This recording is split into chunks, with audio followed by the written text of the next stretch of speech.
Good evening, wrestling fans. This is it. We've waited and waited and waited. It's finally here. The showcase of the Immortals, WrestleMania. Day one. WrestleMania 38, day one. And I am your host, the mandated reporter, and frankly, I'm mortified, Mr. Mark Radulich. We're going to be bringing you all that live, alternative commentary goodness all night long. And speaking of all night long, he's back again. Woo! Tag team back again. He was with me earlier today. We did 4 hours of NXT. We may or may not have gotten everyone's name right. But I know his name. His name is Chris Sheehan. How you doing, sir? Hey, very, very happy to be back. And had the weirdest reminder today that it's been a year since crowds came back. That's true, yeah. Doesn't feel like it, does it?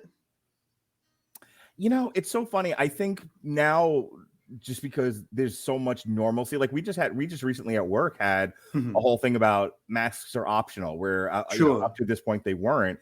It's starting to feel like life again. Odd, isn't it? It just a switch flipped, and it's right. And 2 years ago we were all hostages in our own house. It's true. It's true. We had the empty arena WrestleMania. The so quiet you could hear a pin drop WrestleMania. The ascension of Drew McIntyre. That's right, where we could actually hear them calling spots to each other. Reversal. We got our first friend here tonight. It's Liz. Hey. From Home is Where the Hallmark Is podcast on the Chairshot Network. Hi, Liz. We're glad you're here tonight. We're glad everyone's here tonight. If you're watching on Facebook or Twitch or YouTube, we greatly appreciate you. Come join the party. Leave us comments. We're here for a good time. All right. So kicking off WrestleMania night one. It's America the Beautiful. Is America the Beautiful. But what we've got in store. This fellow. I don't know who he is. That is. Yeah. Some country singer, according to the Peanut Gallery. A country singer. Yes, sir. White country singer. There's country not that many singer of them. X. Yeah. All right. Top of the card here, we've got Becky Lynch, Bianca Belair for the Raw Women's Championship. Rey Mysterio and Son versus The Miz and Logan Paul. Drew McIntyre versus Happy Corbin, or as my son likes to call him, the douche. There he is.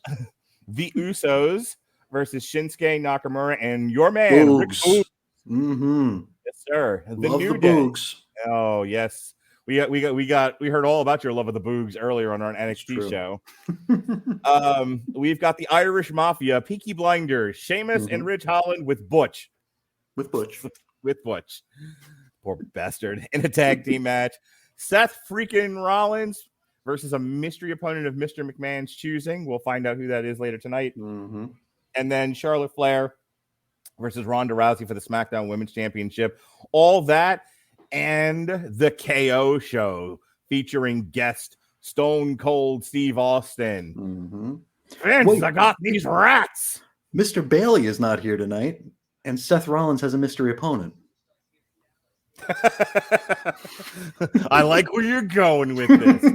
Chris Bailey is the mystery opponent. I think it's going to be. He's going to run in.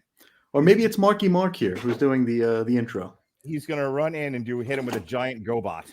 I think that would work. All right. I wonder if when they saw Marky Mark, Vince was just like, hey, get Cena to do it. Hey, I think I made you a new friend here, and here's why. I'm going to put this up on the board. Aside from the fact that we're all former New Yorkers, Triborough, Long Island people, I hope it isn't Cody, just so everyone flips out since no one officially said he'd signed. Oh, hell yeah. What you don't know, Liz, and what you're going to learn to find out is the president of the Cody Rhodes fan club is Mr. Chris Sheehan. Number one AEW fan also. You know, it's not often I say things on the air I'm not proud of in retrospect. But when we did that review where a woman's husband just died and Cody's like, no, camera on me so I can put a single tear. Oh, that bastard. Yeah, no. The I can't remember the wrestler's name now that passed, but Brody Lee. Brody Lee, yeah. the Brody Lee appreciation I did not sit well with you. No, it sure didn't. I wanted to love it because I mean, he was a guy I enjoyed watching. I wanted to see people celebrate him, but then Cody's like, no, me. hey, let's not lose focus of what's really important here. Exactly. Me. And then Brandy Rhodes threw herself in front of Cody Rhodes. Me. Yes. All right. Pat Mullen, friend of the show and co-host with me on the Four Kings of Boxing podcast, says, and the Mania of WrestleMania, says not even the great Mark Wahlberg can save this travesty. I thought it was John Cena. We're off to a roaring start here at WrestleMania 38. All right, here comes the intro promo Snickers. package. All yelled Snickers, sure.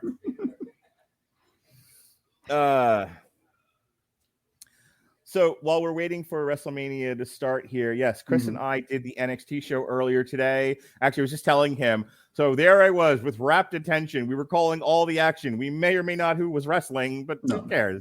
We just had fun. And then right as the finish of the main event between Braun Breaker and Dolph Ziggler happens, I get a text on my phone that I've been waiting for, and I immediately look down, missed the whole ending. It's like, wait, it's over. I looked up and I'm like, who did what now? A bell rang. What? Unbelievable. But for those that don't know, Dolph Ziggler retained the NXT championship, much to the shock, because every other title changed hands. Except for the women's. The Mandy kept her title too. That's right. Mandy kept her title.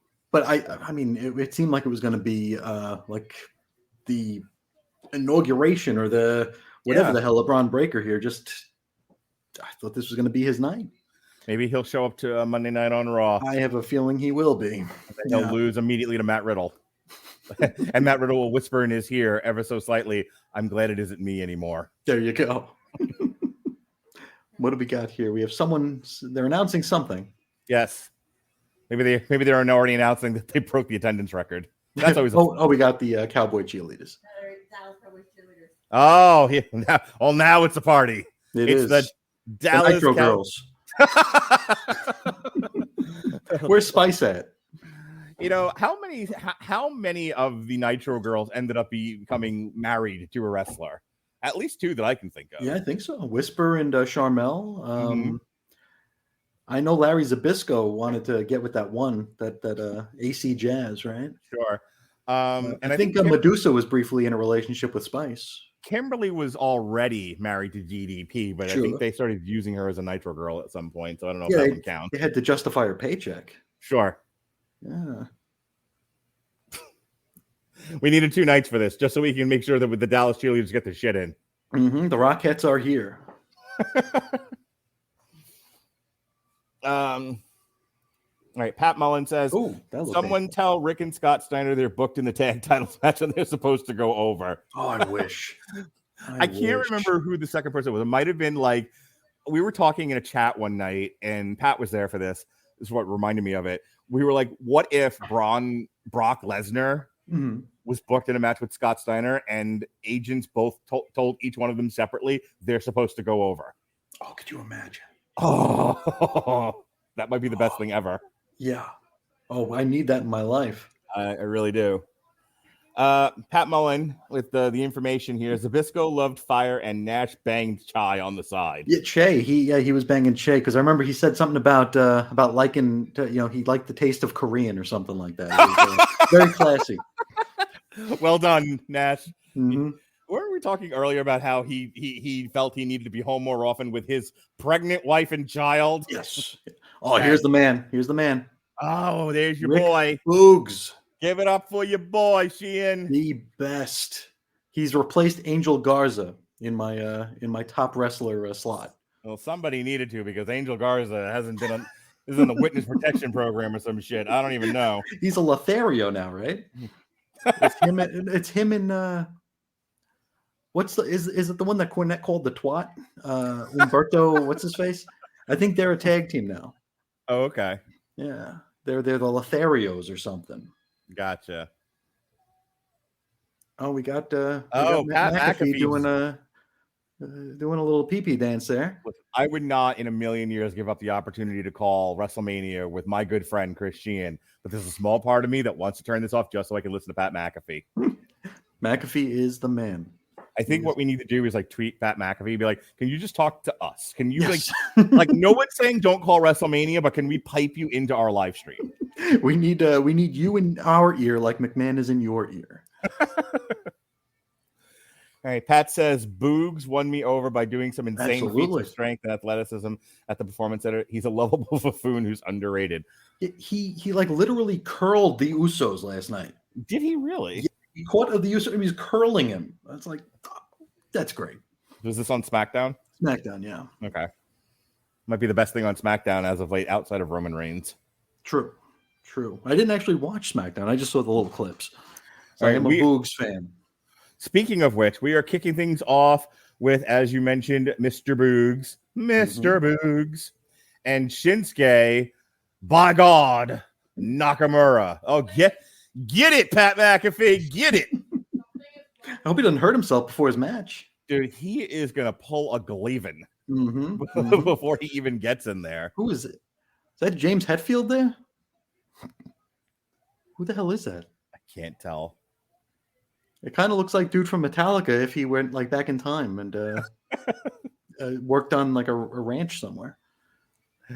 All right. Once again, folks, if you are watching on YouTube or one of our Facebook pages or Twitch, hey, feel free to leave us a comment.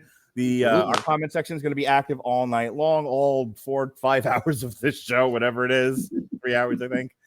We're happy to, if it's funny and not going to get us kicked off of YouTube, I will put it up on the board. So we're having a party here. I got my kids out here with me. I got my wife. Got the dog. I got all of you, all of my wonderful people. And then when you're done with this, go check out our NXT live stream and our ROH live stream from last night. We had a good time. Bill Yankovic stepped into the commentary booth with me. He did great his first time out. We're looking for something for him to do again. And then, of course, holding it down with me today is Mr. Chris Sheehan. We got Usos here. Yes. This is for the SmackDown tag belts. Yes, sir. Okay. I'm guessing the Usos win. Yeah. Yeah. That's my hot take. Usos win. Maybe Solo, what's his face, will show up. Solo Wanalea. There he is. Whatever his name was.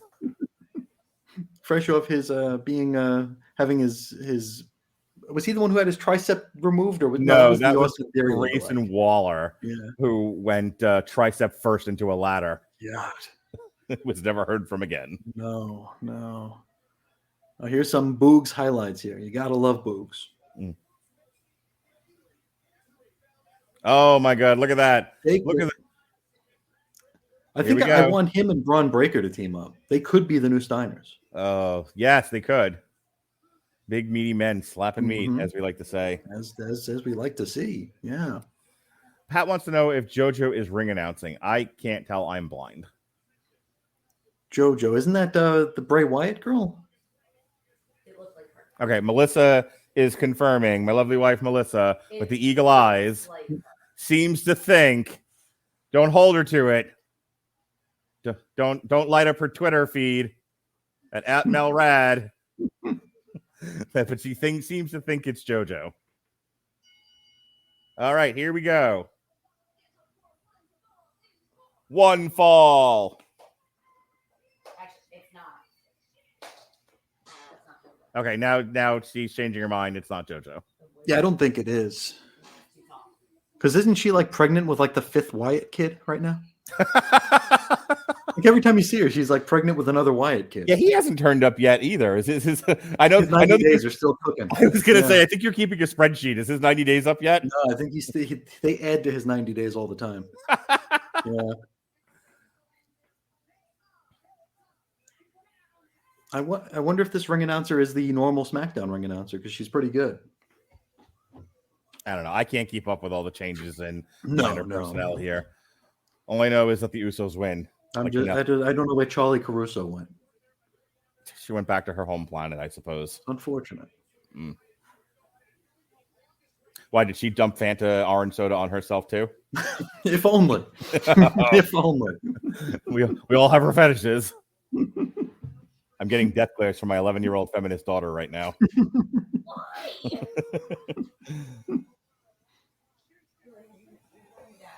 All right, so we're getting questions here. All right, so Jason Teasley is here. Hi, Jason. We see you. Somebody wants to know where Rick is. Not sure who they're talking about, but yes, Bailey will be along after his indie gig tonight. Okay, don't you fret, our friends out there on YouTube waiting for Chris Bailey to show himself. Chris Bailey is expecting a run-in. Yes, yeah, we're expecting a run-in. All right, here we go. It feels like we're not starting off as hot as we could be here. Okay, we're already into a pinfall here. Shinsuke Nakamura with a big knee into Uso 1. Red Uso. Red Uso, yes. Oh, here we go again with our crazy names. We don't have one that looks like a marshmallow, unfortunately. So it's I was telling my wife Usos here. I was telling my wife about that. Like we didn't know anyone's name in that tag team, so we just started giving them nicknames. No. All right.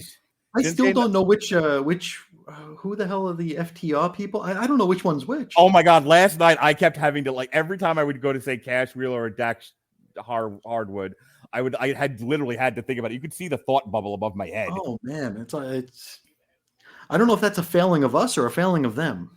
I'm tempted to say should them. be like Imperium and wear their names on their ass like good wrestlers. Why not? Yes. All right. So Red Uso is now in there with nice split. Yeah. Shinsuke Nakamura, who's currently selling his abdomen. Yeah. All right. The Usos have Shinsuke Nakamura draped across the rope, just hanging him out to dry. Kick to the head. I can't remember which one had the DUI either. We could call him that, but I don't know which one it is. Sober Uso and drunk Uso. Soused Uso. Doesn't one of them also have like a domestic violence? It wouldn't surprise me. Okay. DDV, drunk domestic violence Uso. Perfect. We got a comment here from Quorum 969. The Usos are so boring. They certainly are, Ollie. They certainly are. But hey, at least they're not fighting the New Day. When you break up every single tag team, you don't have a whole lot of choices left. At least they're not against the New Day. Yeah, the only other tag team in the which you know what? That's kind of like a double-edged sword here, because I mean, if we had the Usos and New Day fighting each other, it would just be one match. Now we've got two. That's right.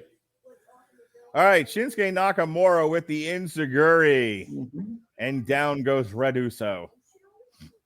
Like if you had a wrestling match between your G.I. Joes and your Star Wars figures, Shinsuke would be one of the Star Wars figures because they didn't bend at the knee. Yes. It'd just be like very awkward. Oh, here's Boogs. And in comes Boogs. This is what we all wanted. This is what we all wanted to see. Boogs with a house of fire, taking on both. Killing it. Double axe handle on Red Uso. Up, skins Uso with the super kick into the gut. That's drunk and disorderly Uso, by the way. Which one? The one that's in right now is drunk. Oh, okay. So here we this just in. The shirtless Uso is drunken disorderly Uso. Okay. So now we know. He's not wearing a shirt because he doesn't want to spill on it. We are being reminded that there is a third tag team in the WWE that hasn't been broken up yet. The perennially losing Viking Experience. Oh, God. Yeah. Yes. Wow. Formerly known as War Machine when they were good and cool. What are they called? Are they called the Viking Experience still? Or was that their one-night joke? I think they might be called the Jimi Hendrix Viking Experience, yes. I hope so. I hope so. All along the Watchtower. Well, we have a purple haze running down on me. Boom. We got to get some Limp Bizkit in here again. I was telling Melissa about that earlier. We just gave up on commentating at one point and just started doing Limp Bizkit lines, and then George Michael's Faith. There you go. Well, the Limp Bizkit cover of George Michael's Faith. Yes. hard to say when we're just reciting the lyrics. It's true. It's true. All right, Boogs. We put a little Durst on it. Oh, Boogs collapses. Where you're yelling boobs. No. His name is Boogs, not Boobs. It sounds really close. However, if Boobs come out and take out the Usos, I will be very happy. If we can get some boobs to come out, they can be big boobs, they can be small boob. What? Pat misses his full name of Bugenhagen. So is he Red 13's like a shaman from Final Fantasy VII? I miss his whole Is that name of Bugenhagen? Bugenhagen. Was that the guy, Red 13's Cosmo Canyon Final Fantasy VII? Maybe. Or is that one of the Shinra doctors? I can't remember. I know it's in there somewhere though. Hey Jonas, if you're gonna walk around in circles, please don't do it directly in my line of sight to the television. Thank you. Parenting, it's grand. All right, Shinsuke Nakamura is kicked by the gets Uso. taken out by drunken disorderly Uso, and he tags in not drunk Sober. Uso. The sober splash.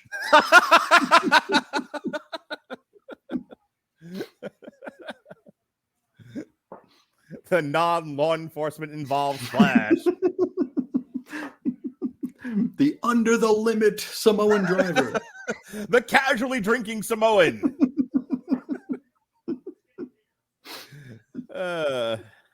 Moving on. The designated DDT. Designated driver Uso. The Death Valley designated driver.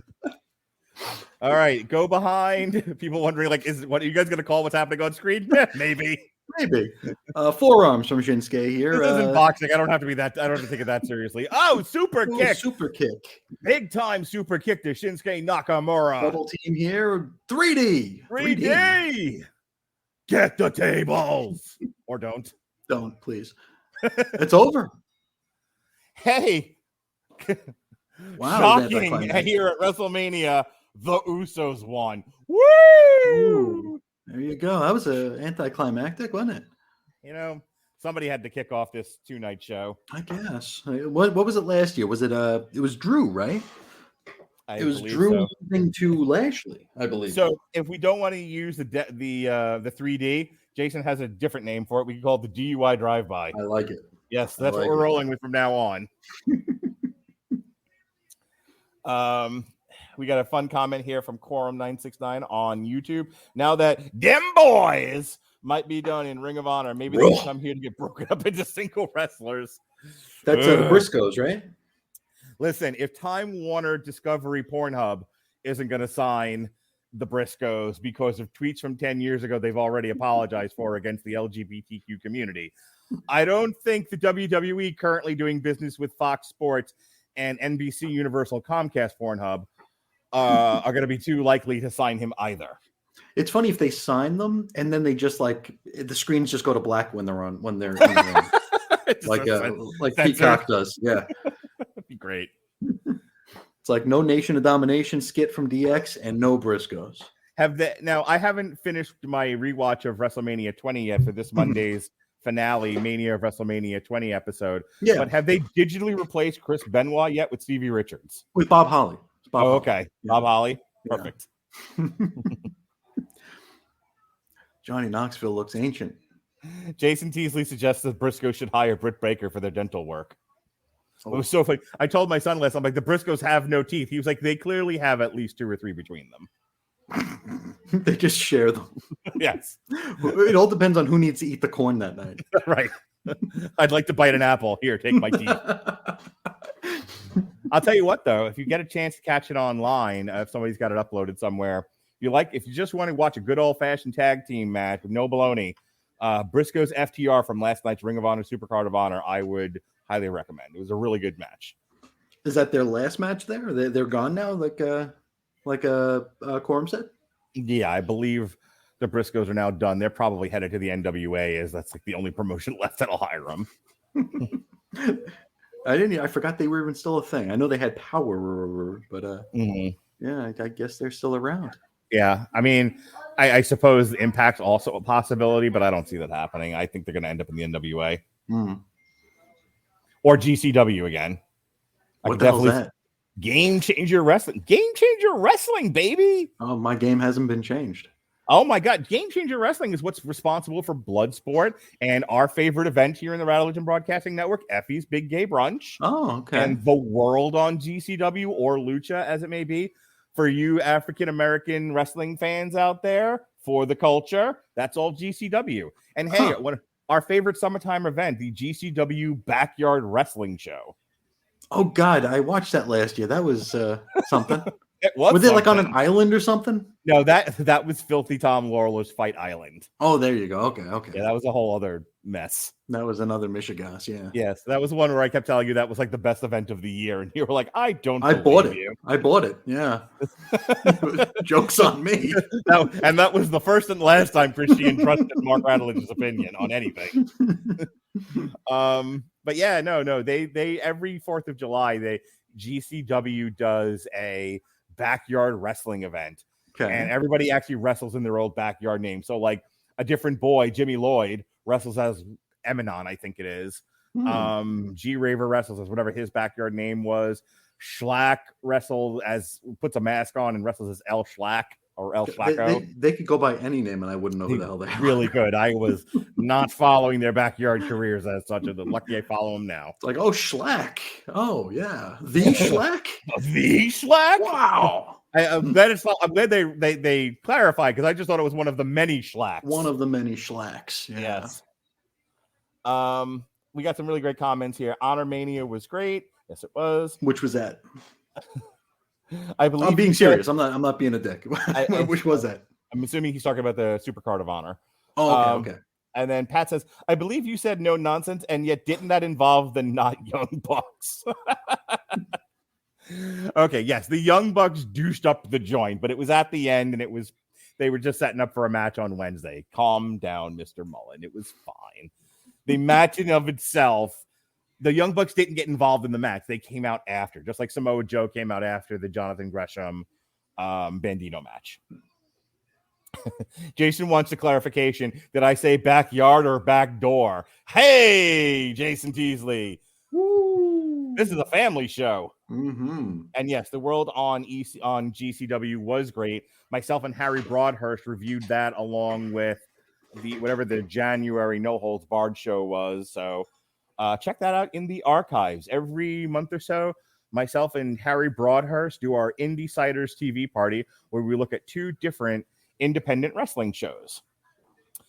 We're going to the Corbin match now. Hey, Jonas, it's the douche. Yeah, get excited. All right, I want Matt Cardona doing a run-in during Brock and Reigns and laying waste to them tomorrow. It will save the night. Dude, if Matt Cardona comes in and just takes out Roman Reigns and Brock Lesnar, I may walk into the woods to live deliberately. Didn't Matt Cardona like spend his entire paycheck on like a pizza or something? So I don't think he can fly to Dallas. Listen, sir, you clearly are not on my TikTok. Because if you were, you would know that Matt Cardona is the new belt collector, having taken that title from Kenny Omega. Oh. If you spit in a general direction, you'll hit an indie show that Matt Cardona currently has a belt of. He's out there, man. We just talked about backyard shows, and I'm pretty sure the backyard place I used to work at was has a more prestigious title than what he's holding. So. Listen, the G.I. Joe action figure one I had as a kid, that has a more prestigious title. Who are you to doubt Absolutely Intense Wrestling's champion, Matt Cardona? That is a real thing, by the way. IIW? Oh, AIW. Oh, AIW. Absolutely Intense Wrestling. Oh, my God. Harry and I covered, at Harry's insistence, we covered that show.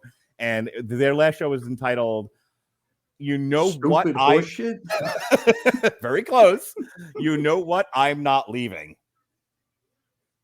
See what you're missing out on? All this wonderful independent wrestling talk that we do. Where's the Ark at? Noah, where's the Ark? Please. Yeah. Quorum letting us know that Matt Cardona, despite all of our goofing on him, makes quite a lot of money on the independent scene. He was set still free. Sucks. And not arguing with you. I enjoy Matt Cardona. He cracks me up. He wrestled, I think he was the one that wrestled Jordan Grace at the last Impact show. And boy, did that set off me and Harry on quite a debate over whether or not men should be wrestling women on a regular basis. Who did he wrestle? Jordan Grace.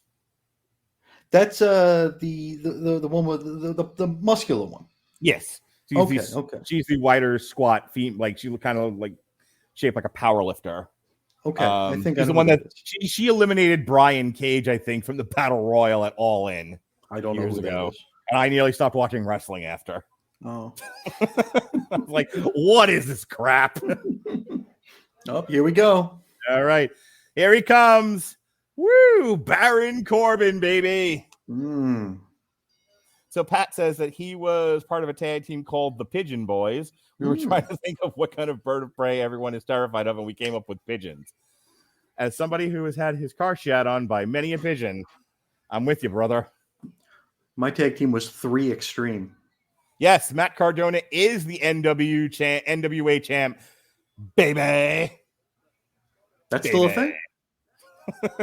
What, the NWA? I thought, didn't Dean Douglas say that place was dead? Like 400 NWA? years ago. Yeah. Dean Douglas says a lot of things. R.I.P. dead. Dean Douglas has a lot of things nobody pays attention to.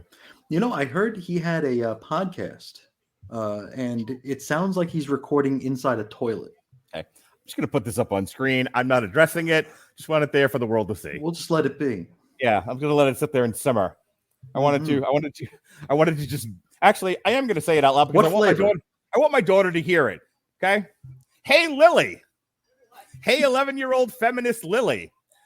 Jason Teasley says, I'd wrestle Jordan Grace anytime in a jello pit. What the heck? What can one say? Men like goyles. Go sit down. Before I get kicked off of YouTube for putting kids on my channel.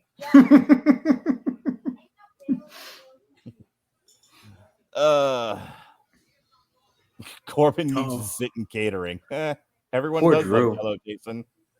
Poor Drew. Oh, all man. right. What happened to Drew? McIntyre. They gave him a sword and told him be Braveheart, and just got worse and worse and worse after that. Oh, it's unfortunate. Yep. 2 years ago, he was headlining WrestleMania, and look at him now. Look at him now, Christian. Look at him now. You know, he's got the Happy Corbin title now. Man. Just once, I want him to pull a real Braveheart and lift up his kilt. Me too. Yeah, my wife, that's one of her hall passes, also would like him to lift up his kilt. That's the rule in my classroom. Don't bother me unless you're bleeding, you're barfing, or Drew McIntyre walks in the door. Okay. What are the odds that I'm just wondering, have you thought that through? What are the odds of Drew McIntyre walking into your second grade classroom? You never know. He does live in Titus O'Neil has a better shot of walking into your second grade classroom. He actually does shit in the Tampa Bay area.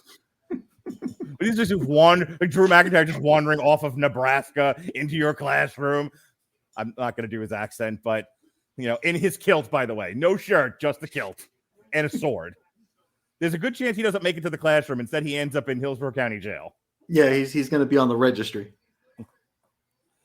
All right, Pat thinks that Happy Corbin's gimmick overall is tremendous. What do you think about that, Chris? I liked the original gimmick he had. The the pre-Constable Corbin. The whole thing with the lone wolf. The NXT one. When he was wrecking bitches in NXT in less than a minute. And then they brought him up to SmackDown, and then they put him on the Talking Smack show, and he was awesome. Mm-hmm. Like the way he spoke was just it was awesome. He was really, really cool. And then they just, I don't know. When he showed up on the main roster, did they immediately make him the maitre d' at a Ruby Tuesdays? Or no. He still had like the balding long hair and the leather jacket. I think he went into a Ziggler feud, just like everybody. Okay. So, but I remember he was doing he did an interview on Talking Smack where he was just talking like a normal dude, and it really came across well. And then they shaved his head and turned him into the Constable. Gotcha. All right, we are underway here. Drew McIntyre charged to Baron Corbin, but Baron Corbin reversed and is now lighting Drew McIntyre up. But Drew McIntyre bounces out of the corner and hits him with a shoulder block. There he goes. Head to the corner. Chop from Drew McIntyre. Nope. Ooh, tries to fall off the ropes. Kicked him almost low. Yep. Drew follows him into the ropes. Oh, there. nobody's selling crap here in this match. No. Trading blows, trading kicks, trading punches, but nobody sells a darn thing. These two hosses here in the WWE. All right. Drew McIntyre charges Baron Corbin into the guardrail. All right. Drew McIntyre now throws him back in the ring. Baron Corbin barely gets his leg up. Well, his pants must be tight. He is wearing tight pants. Yeah.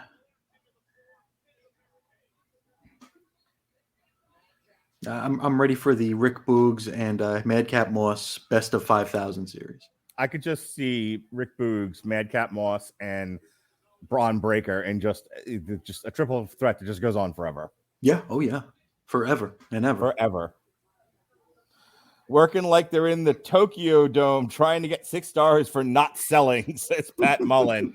Hot take. Bang, bang, Dave Meltzer. Bang, bang. Dave Meltzer is he's chiming in here. He says this match may or may not be happening. I have that confirmed. Perfect. Glad you got your ear to the ground there, detective. I am a podcast journalist. I need my banana phone. All right. Drew McIntyre was just flung into the corner and he drops down. 1 count, barely. Drew McIntyre says, not today, baby. Not at WrestleMania. Baron Corbin taunting Drew McIntyre Trash now. talk.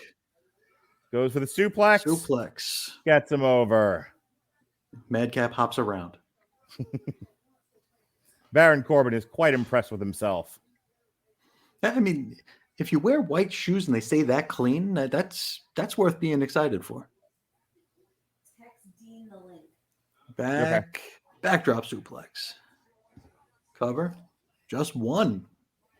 And he hooked both legs there. And Drew is seething. He's seething so hard the dye on his beard is going to start to drip pretty soon. He's seething so hard my wife is sweating. I know.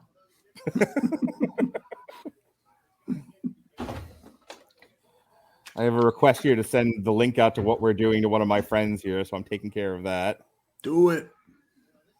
Got to get those numbers up, baby. Got to make that content. You know what I'm talking about. Dave Meltzer likes taking it. No, sir. Whoa. Hey, now. Patrick Mullen, this is a family show. My Voyaging eyes.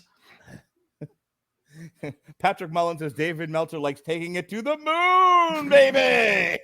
Right up the moon. Right up the moon. Right up to the moon. No further. And just the tip, Christian. Just the tip. Hey, we're not that close yet.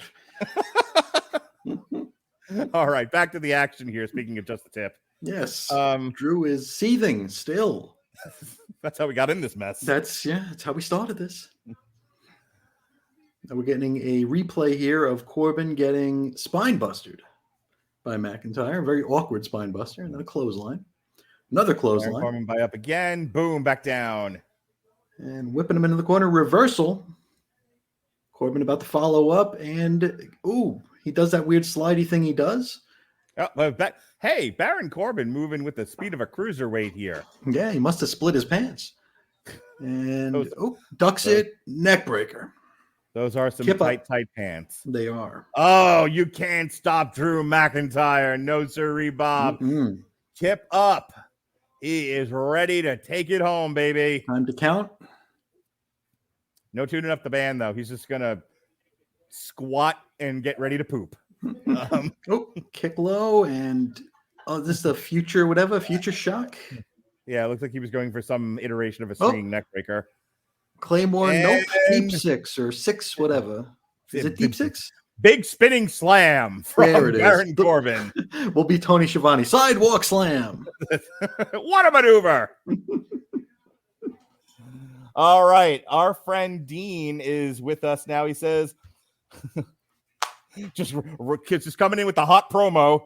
On a mountain of skulls in the castle of pain, I sat on a throne of blood. Don't you understand? What was will be. What is will be no more. Now is the season of evil.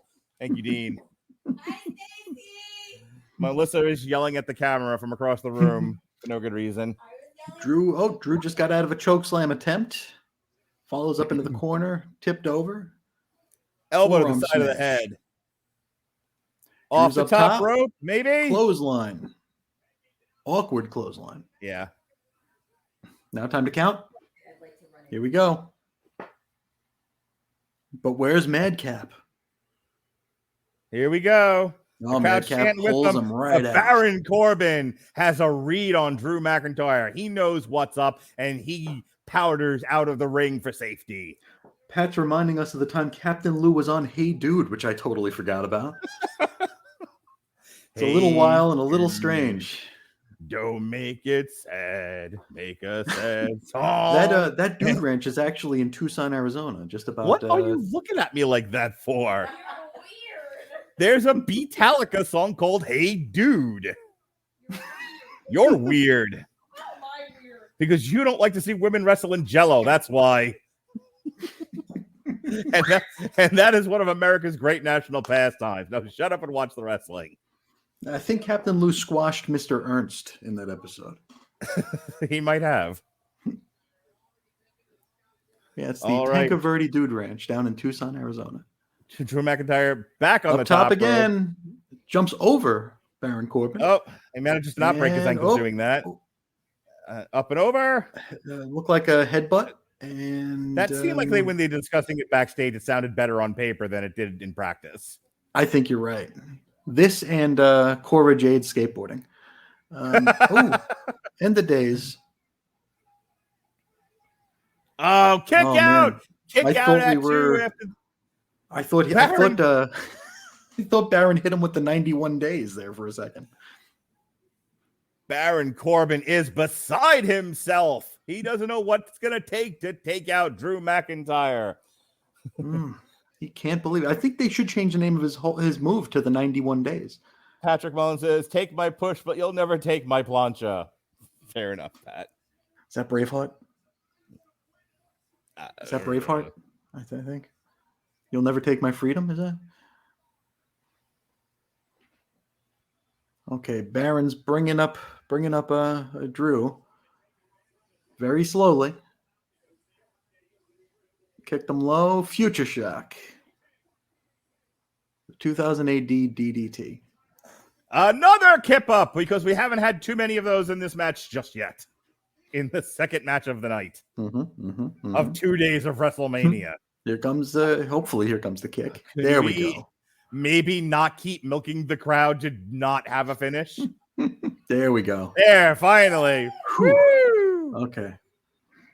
Drew McIntyre, as my wife calls him, Hot Pants McGee, with the victory. But he's not wearing pants. That's fine. He's Hot Pants in theory. Not I often, thought he's fighting Pat McAfee. Oh Pat my God. McAfee. All right, here we see the replay. I don't know what that was, but Baron Corbin went ass over tea kettle. That's it. Drew McIntyre. There's the Undertaker jump. Yes. Which only works better if he takes out a cameraman. Yeah, a 50s greaser cameraman, right? Douche or domino. Baron Corbin unable to get the victory there. Mm-hmm. Reversal, kick to the torso. Future Boom. Shock. Future Shock. Into the Claymore. Here it is. Boom. I could Claymore this man, he said 2 years ago to absolutely nobody. To nobody. All right, Drew. Congratulations. You had a win at WrestleMania. Now go Over friggin' Baron Corbin. Now go back to obscurity with you. Oh, he's going to kill Madcap Moss now. I was going to say, if you're going to point a sword at somebody, you better stab him with it. Yeah. I better Don't see. tease us. Look, it's Dallas, Texas. Executions are legal. Chop his head off. We're going to get a swing.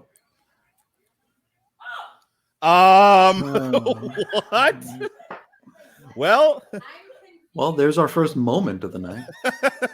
Well, Christian, as we all know, The WWE is about the moments. Yes, Yeah. sir. Cheers. Here's to you.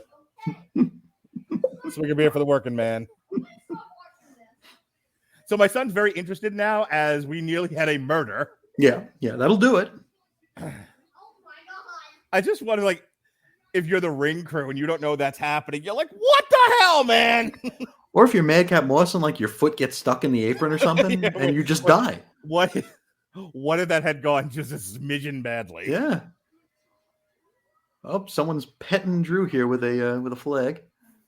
Listen, as my wife is any indicator, there are a lot of women trying to pet Drew McIntyre right about now, the Funk Soul Brother. Oh man, that thing could have come back and cut his face.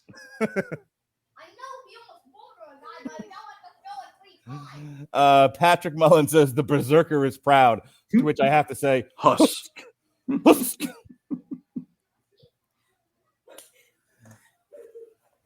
Well, there's Drew's moment. He's won titles at WrestleMania, and now he's cut ropes. And now for a brief hiatus while the ring crew tries to put the ring back together while cursing Drew McIntyre and everyone that looks like him. It'd be great if they just don't have ropes. So like, oh, we didn't bring the extras. We have to use the gold Hall of Fame ones. No Peace Underground does an entire deathmatch show with no ring. Bloodsport does an entire show with no ropes. And No Holds Barred, the ropes are changed. Don't you understand? Ooh, how about that? So they could technically do the rest of this without any ropes. I think they should. Who wants to be my favorite child and get me a drink? Me. There we go. I knew I loved you the most. Do you want a drink as an alcohol or just a drink? Well, no, please, child, don't bring me alcohol on camera. Wink. Green tea, please. Yes, Jason Teasley, choppy, you'll pee. Only he missed his pee and hit the ropes instead. Came close. You know what? You know what? That rope break was stupendous. Uh-huh. Oh my God, he opened. That's all. Oh, okay. I honestly thought you were like giving me for a Grammarly ad or something. We can. Do you not know what stupendous means? Are you a member of the McMahon family? Well, I was trying to think of what would properly describe that moment, such as the adjective play. I was thinking to use Grammarly to help me with my. Look at the adjective. Play. Poor Kevin Nash and his side piece Chai or Che or whatever the hell her name is. Okay, we have the. Maybe I'm not a wrestling fan anymore.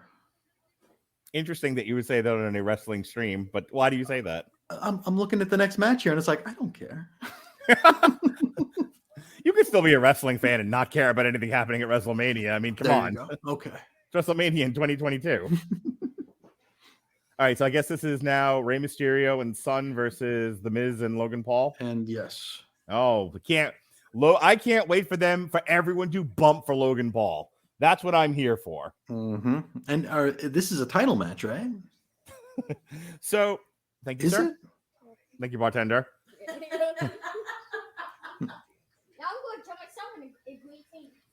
So, Pat has a comment here. I'm going to edit this for children. Ronda versus Charlotte may have me set a record for how many times I say the word beep during a match. But know that he is referring to a female part of anatomy. Ring finger. Yes.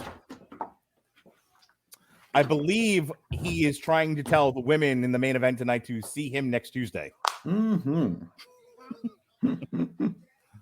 Hi. Okay, go sit down. Take a swig of beer for the working man. This is not beer. I understand that. If it was beer, we'd be in real trouble.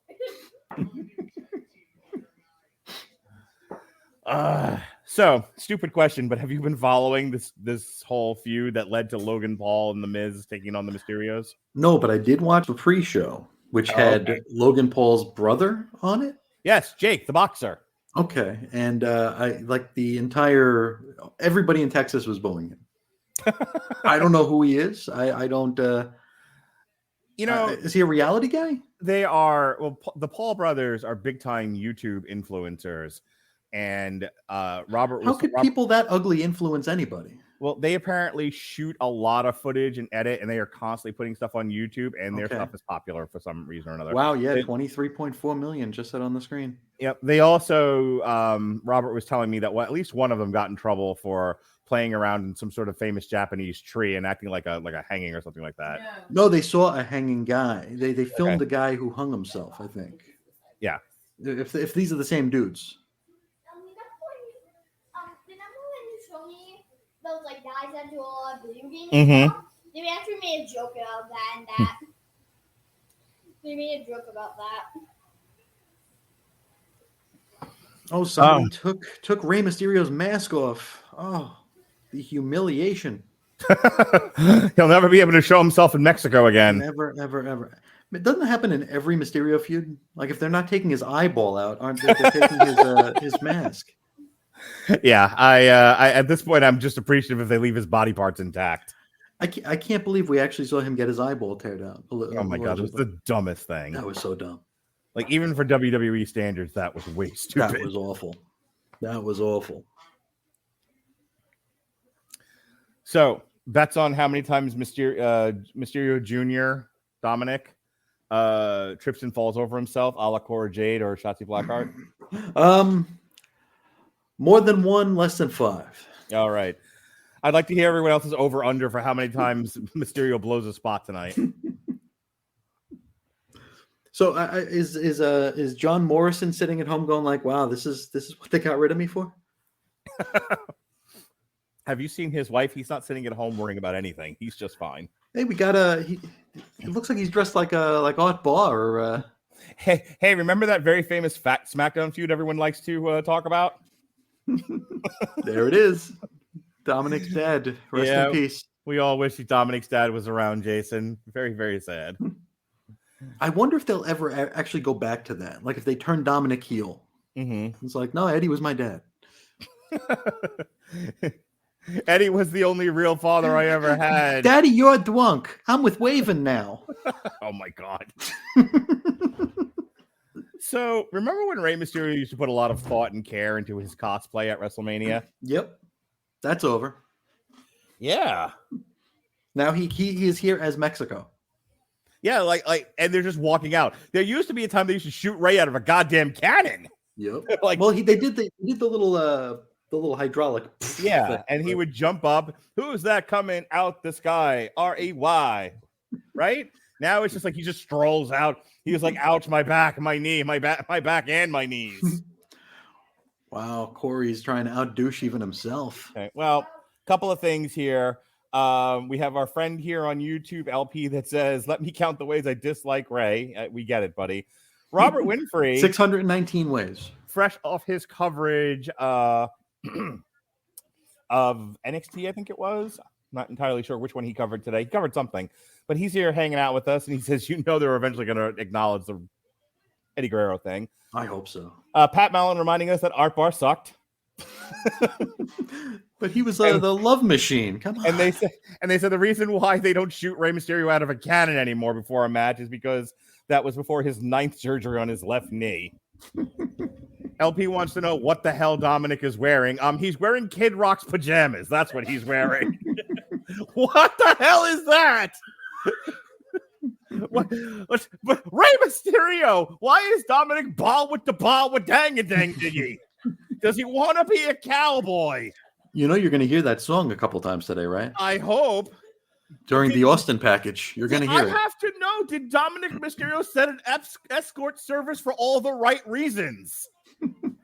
But what color is he going to paint the town?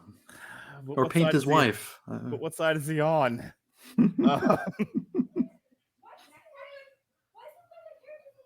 Okay, Liz jumped off of her other account and is now so Liz is LP. Fantastic. Gotcha. Oh, very cool.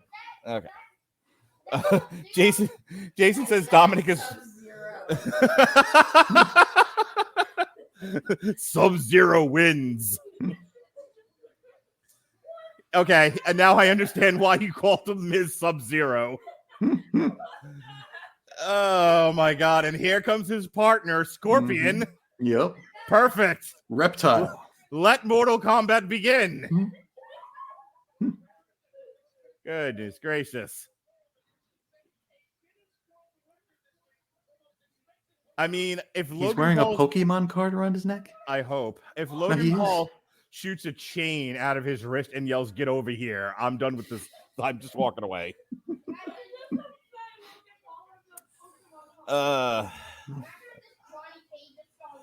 So Pat says the only time I want to hear Cowboy is if Jeff is making his way out with a guitar. That's JE double F. JA double R. E.T. Yeah, the knockoff Cowboy was pretty good in WCW at the end there. Logan.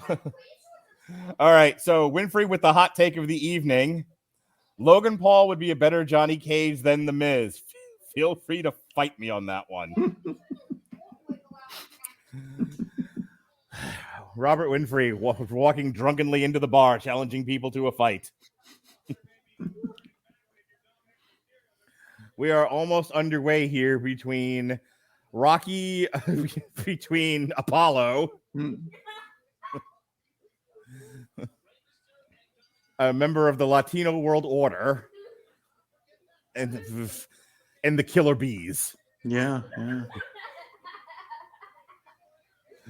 Jesus Christ, these outfits.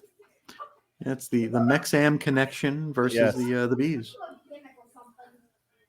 I'd much rather watch the Can-Am connection versus the Killer Bees. There you go. 4 guys that can work. Wow, what a concept. All right, and The Miz is going to town on Rey Mysterio to start off this match. Logan Paul says, "You're doing a great job, Miz. I'm here for the paycheck." Oh, here we go. He's coming in. Oh, shit. Here comes Logan Paul. Woo! No, you have up to 5 count to stay in the ring before you have to get out again. He's already better than Bad Bunny. All right. So Patrick Mullen tagging in on the joke that I had started. We have Apollo Creed and Cesar Chavez Jr. Versus Reptile and Sub-Zero. Sorry, Scorpion and Sub-Zero. Leapfrog. Oh, Logan Paul with the big split, and Rey Mysterio kicks him in his head. All right, Hurricanrana. Here comes Dominic. Let's see. Let's count the trips here. Why is he still wearing his pajamas? He's cold. He's cold. It's cold in there. All right, Dominic with the cover, and The Miz kicks out. Mm-hmm. Miz hits the corner. Very sloppy neck thing there. Yep. Oh, decent Aussie moonsault there. Yep. Logan Paul's in now. Dominic Mysterio on the top rope. Hey, what you can do with props. Hurricane Rana's both of them over. Fantastic. Good for you. He almost hit the Miz there. I wasn't stealing your thunder, Jason. You were contributing to my comedy. You're like my writer. Right. We had a producer earlier because we needed one. Yeah, well, where's Jay Royce when we need him?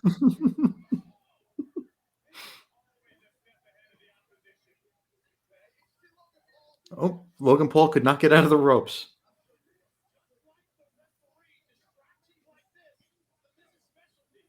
All right, Miz laying in the boots to... What a heel Logan Paul is. What a heel. And they re-show him not being able to get out of the ropes. Stupendous. All right, they're setting Dominic on the top rope for some tired, tortured double team move that they're going to do. Nope, just a power slam. Maybe. Yep. Logan Paul with the power slam. He learned that at the power plant this morning. Yep. It's better than Bad Bunny, though. Latin Grammy Award winning Grammy winner, yeah. Bad Bunny. I didn't use his full government name. WrestleMania 40, headlined by Bad Bunny versus Logan Paul. Versus what the hell is that guy I like a lot? God, the guy, the Tyson Fury. There we go. There we go. Him in there too. Oh my God! Give all the titles to Tyson Fury. Yep. And have it in a steel Cain Velasquez. All right, and now The Miz and Logan Paul just laying in the boots to Dominic Mysterio. Big kicks to the torso. Mm-hmm. And Miz goes in for the cover. 1, 2, 2. Digging in Dominic's nose. Robert Winfrey reminding us Kane's in some legal trouble right now, and he'll still be in jail by WrestleMania 40. I hope he's not. Didn't he like try to kill a child molester? Yes, he did. And I believe that the guy went after one of his own family members. Yeah. More power to him. Take care of that. All right.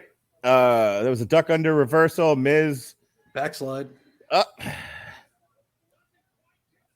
Miz kicks out. Shocking. Doesn't quite get him. Miz able to cut off Dominic Mysterio from tagging in his father and partner, Rey Mysterio.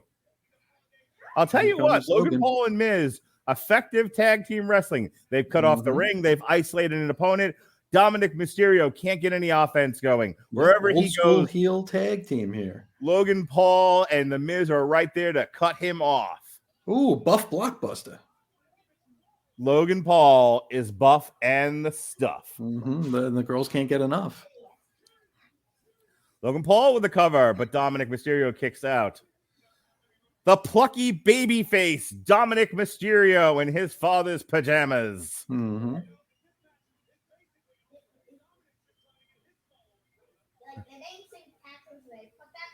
Tags The Miz back in here.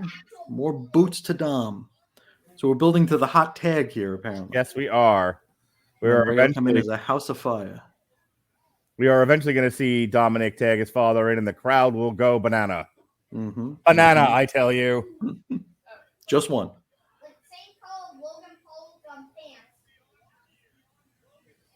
So Liz making the point that maybe his pajamas wouldn't look so ridiculous if they weren't covered in Ultimate Warrior fringe. I think those make the outfit. You know, fashion is everything. And I think, you know, a little flair never hurt anybody. It's true. But not that kind of flair. No, that'll get us in trouble. Tommy Dreamer will be okay with it, though. Yes, Liz. Banana in pajamas are coming down the stairs. Bananas in pajamas. Coming down in pairs. Thank you. All right. Ray is just going crazy on the ringside apron. Here we go. You've got to tag his father. You've got to tag your hot tag. Here comes Rey Mysterio. House of Fire, Hurricane Rana, and down goes The Miz. Forearm, climbing the ropes. Off the top rope. The Molly go round without the flip. Into the ropes. Sunset flip. Ooh, kick to the head. Rey Mysterio rode through that and booted The Miz right in the head. 2 count. The Miz hangs in there. Looking like a drunken jackass. Like, he kind of looks like a braying donkey, right? All right. Rey Mysterio dumps his shoulder right into The Miz. Moonsault. Standing moonsault. There you go. 1, 2. Logan Paul in with a save. That bastard. I'll tell you, Logan Paul and The Miz are working hand in glove. Peanut butter and jelly. Come on, Logan. Don't do that. What a team the Logan Paul and Miz are. Double suplex? What's going to happen? He just super kicked his father. And somehow that energized him. Shades of Randy Savage hitting Hulk Hogan with the elbow to revive him. Rey Mysterio got a 2 count. Here we go. Here we go. 619, Io Shirai baby. special. No, denied. Ooh, into a whirly bird DDT. I'm not sure who got the worst of that. I don't know.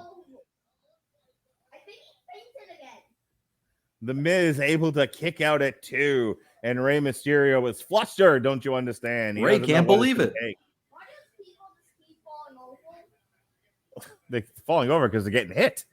Yeah, but that last one looked like he was like off balance. All right, Rey Mysterio in with a suplex. Boom. Oh, going for the Three Amigos here. Oh, here we go. Shades of Dominic's father, Eddie There's Guerrero. Martin Short. Steve Martin coming up. Here we go. Oh, he couldn't get Steve Martin. No, he couldn't get it. Head Reversed first and into the thrown corner. head first into the corner turnbuckle. Here comes the other guy. That was something. Boot to the face. Dominic bumped before he actually got hit. It was like he needs 2 for flinching right now. So,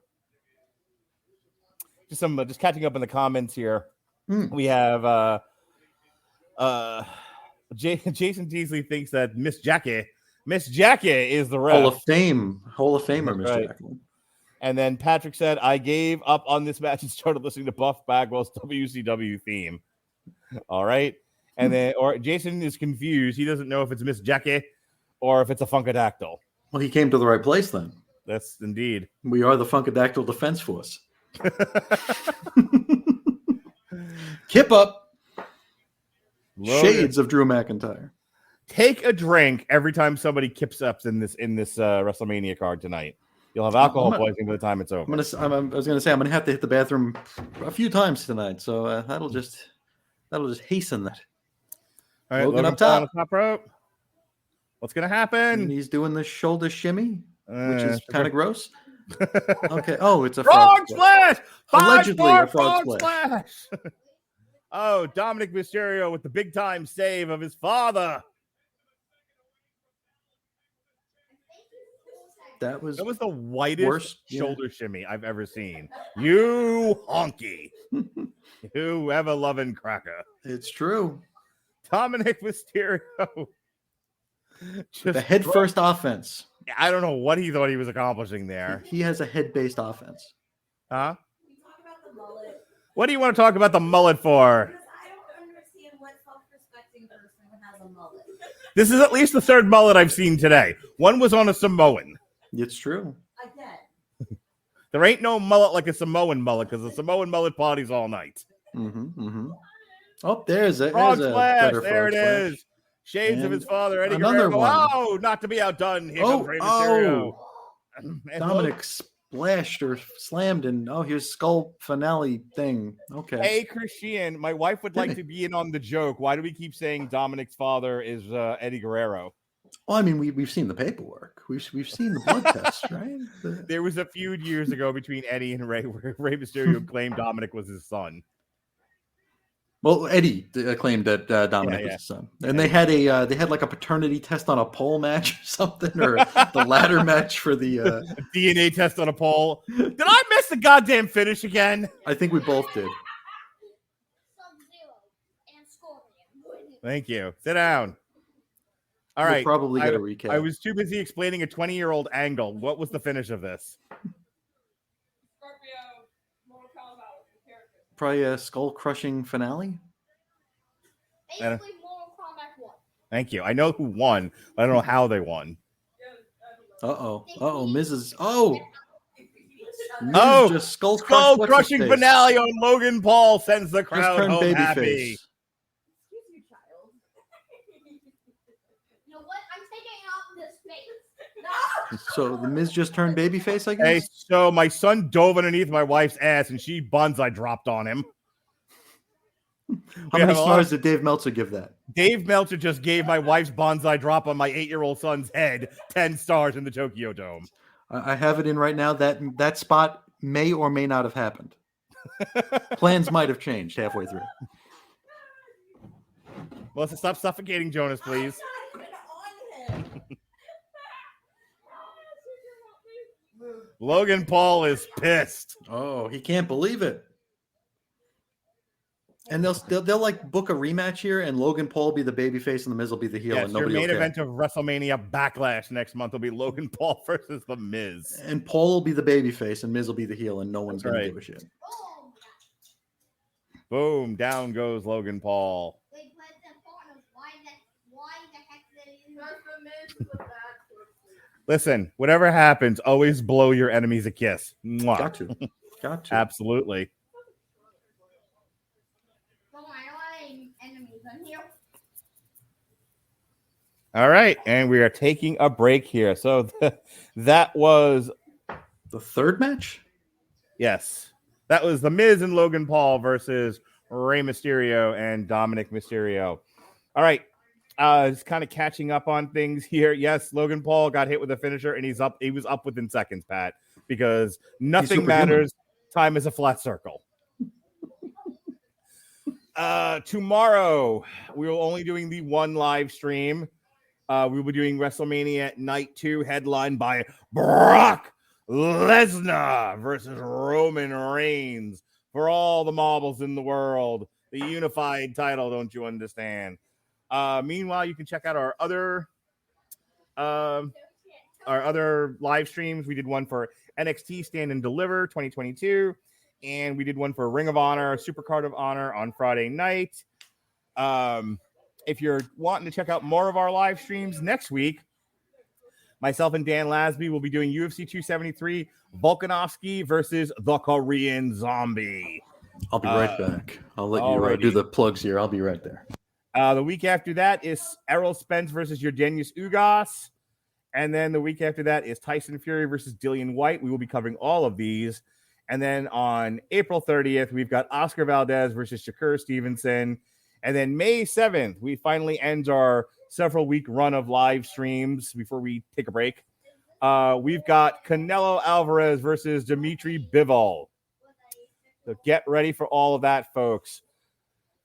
All right, next up should be, if this is in any kind of order, I suspect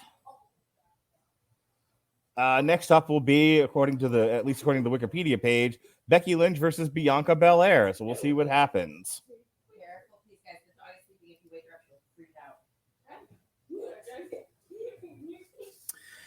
So you're not enjoying this, Pat? Pat says this is horrendous. Well, you know, it's WWE in 2022.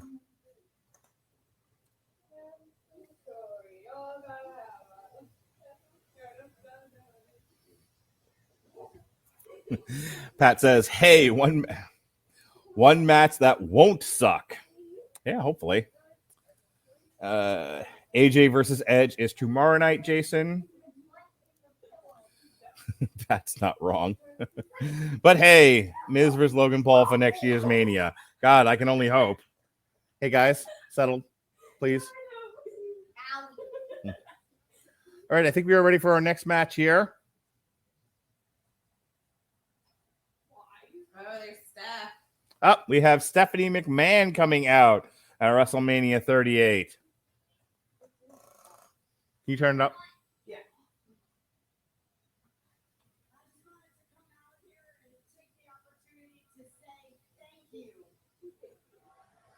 She is thanking the crowd. I imagine they're going.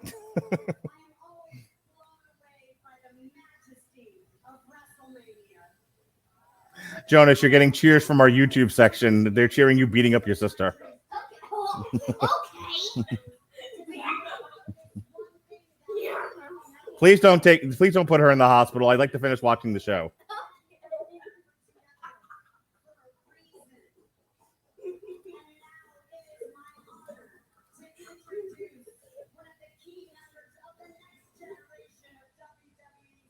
Okay.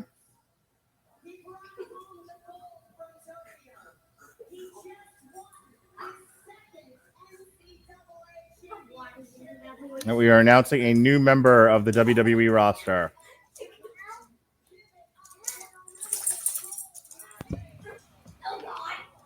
Gable who? They are announcing a new member of the roster who is an Olympic athlete and an NCAA wrestler. Oh, okay. Gable something or other. We're going to have two Gables on the roster? Gable Stevenson. Well, with a similar gimmick? Someone's Gable has got to go. Yeah.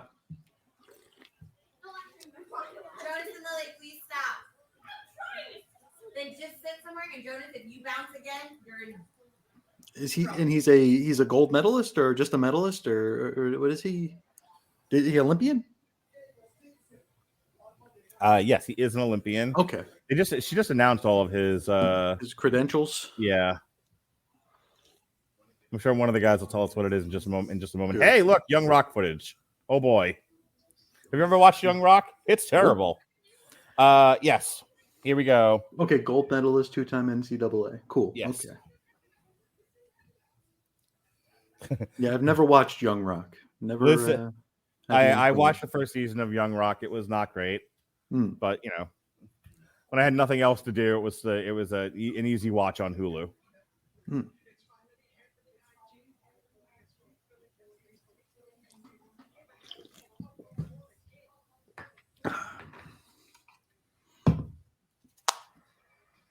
Okay, do we know what match is coming up? If the Wikipedia, the way it's listed, is any indication, we have next it'll be Becky Lynch versus Bianca Belair. Okay. Count every time Bianca Belair whips Becky Lynch with her hair. Take a drink. There you go.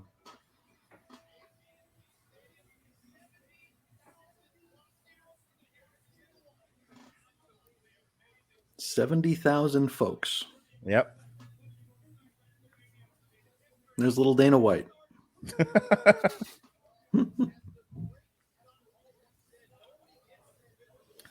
All right, let's see what happens next year. Pat says Gable Stevenson's credentials are he's a bad motherfucker. No doubt. I believe it. He looked like a beast. Yeah. Big dude. Well, the wiki was right. Yep. Becky Lynch versus Bianca Belair is up next. Oh, and then we can get a 15-minute respite here with a recap. Yes, as I tell you all the things that happened since last year. So I believe it was last year where Bianca and Sasha headlined, I think, night one. Night one, yeah. And here's everybody doing their WWE poses. Yep. Yeah, we were still doing Thunderdome at this time, weren't we? No. This was the first night back. Okay. And remember when there was it was like a rain delay too? Yeah. Yes, I do remember that. I was right here in Tampa. Everyone was asking me if I was going, and I'm like, not for 2 nights. I'm not. Hell no. Okay. Did they announce what it's going to be next year? Did they announce where it's going to be? Next year is at the SoFi Stadium in Los Angeles. Okay. Oh, I think you said that. Yeah, because The Rock might be there. Yeah, they had announced last year's, this year's, and next year's WrestleMania like a long time ago. All at once. Yeah. Yeah. And they weren't sure yet at that time if they were going to do 2 days or not. So this seems like it's staying with us, these 2-night events. What do you think of that? The 2-night WrestleMania? Yeah. I was always a fan of it just kind of being like an all-day thing, and having been to them, it's a little hard to get through, but it's true. But I kind of like, just all in one night, get it all over with. But I don't know. I seem to be in the minority on that. People seem to like the 2-night WrestleMania. I'm with you. I could do without the 2-night deal for sure. I liked it the way it used to be. You'd have like the night before would be the Hall of Fame. You'd have the NXT show, and sometime during the week it was. Yeah, it was like the Hall of Fame Friday stuff up. Yeah, it was the Hall of Fame Friday, NXT Saturday night. I used to love the Saturday night NXT show.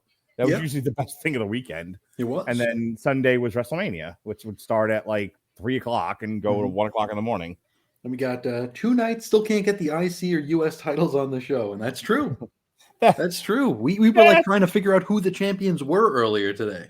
That's what that's what SmackDown's for. That's it. That's where Finn and Ricochet can lose non-title matches every single night.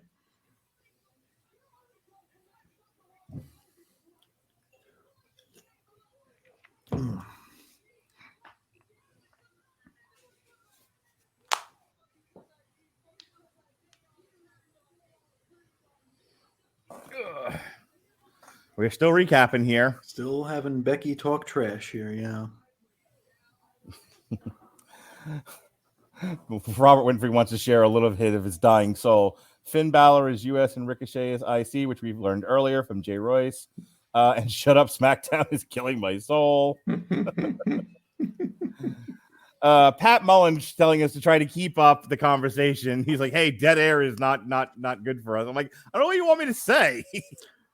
I hear that Becky and Bianca are going to have a match. Yeah. Someday. Eventually. Maybe today. So Hopefully. you watched the SummerSlam where they were supposed Bianca Belair was supposed to have a match with somebody else. That didn't happen. Was it Asuka or Bailey or somebody? Yeah, who knows? Somebody who and got then hurt. Or Sasha who got they hurt. had the surprise return of Becky Lynch, and she beat her in like seconds, and people 20-something were seconds. pissed. Yeah, people were absolutely pissed off. Odds of Bianca crying in the ring before the match starts again. I think they're pretty good. She cries during the match. Yeah, those odds are very good. Becky Lynch headlined WrestleMania 19. I can't remember what she did for WrestleMania 20 or 21 for that matter. Or 20. 2020, I should say. Was she at the pandemic one? I swear to God, I remember it was the night after Money in the Bank, and I don't remember which year it was. But Money in the Bank is where she left. Right. It was Asuka. And that had to have Asuka been the belt. That had to have been 2020 because that was the that was the cinematic Money in the Bank. Yes, the building. They were throwing people off the building. Yeah. Big time Bex. Here she comes.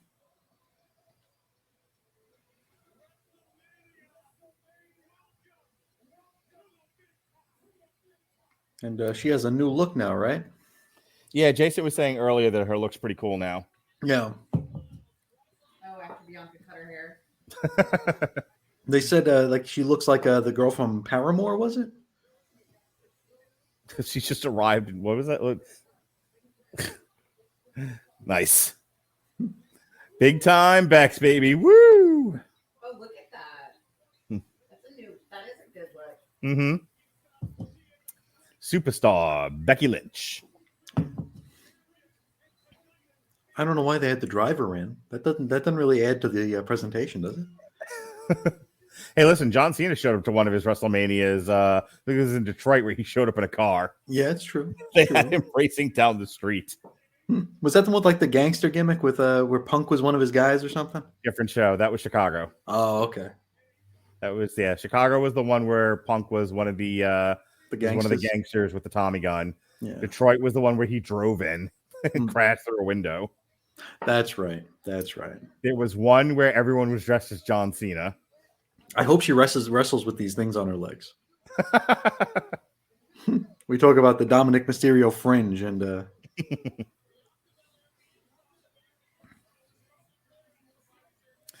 and Becky coming out first. That's all. Yep.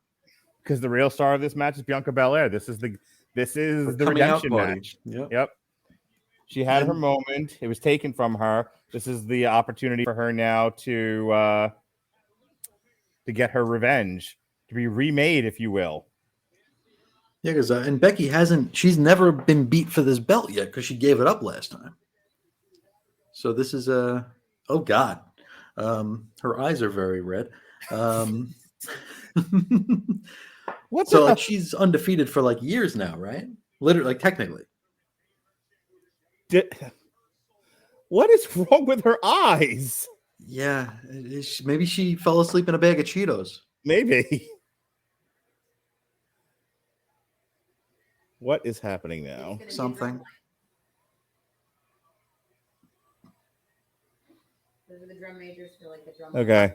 I hope they drum with hair, like they're Oh goodness gracious! Bianca Belair with her own superstar entrance here, as she gets marched out by a drum line. Mm-hmm.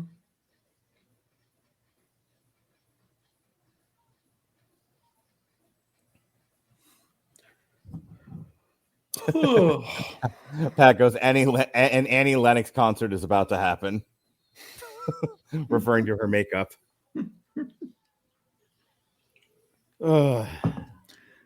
Sorry, nothing. This is all fine and dandy. You know, this episode of Treme that has broken out. But nothing quite beats the Terminator entrance for Triple H at the Sting. Yeah, at the WrestleMania in San Francisco. That was actually a really cool WrestleMania. That's the one where Seth Rollins won the cashed in his Money in the Bank and won the title. That was the really good ladder match with Daniel Bryan and Brody Lee. It was early on in the day. That Sting versus Triple H was hilarity. That was something, wasn't it? That was also the last time. That was also the last time before recently, where he became the hand of God, where Russo was actually like cool and relevant. But he came out in a tank.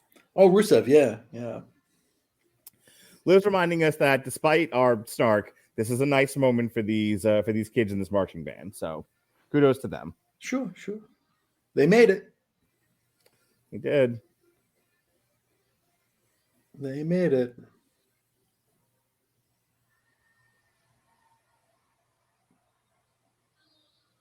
Okay, good. Here we go.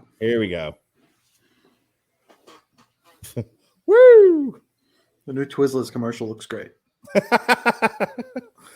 Waiting for the Rocky Horror Picture Show to start. Because Bianca Belair is just a sweet transvestite from transsexual Pennsylvania. Yep. There she is. Be funny if she like tossed her hair back. She actually hit one of the guys in the marching band. My eye! Just to start a domino effect. I'm not supposed to get hair braids in my eye.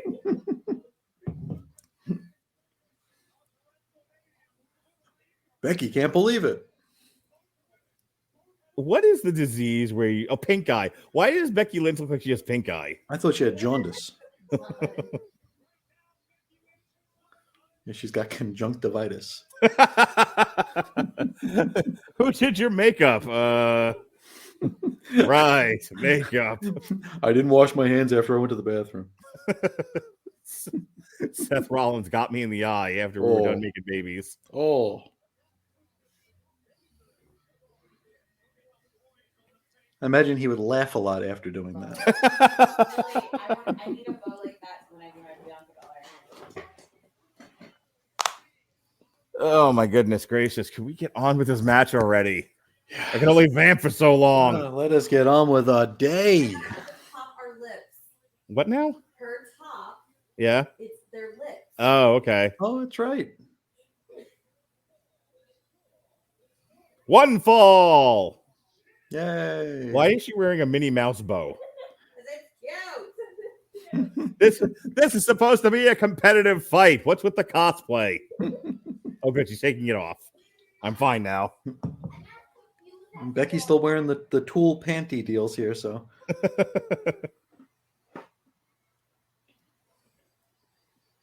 Theoretically, this should be a halfway decent match. Oh, I would imagine.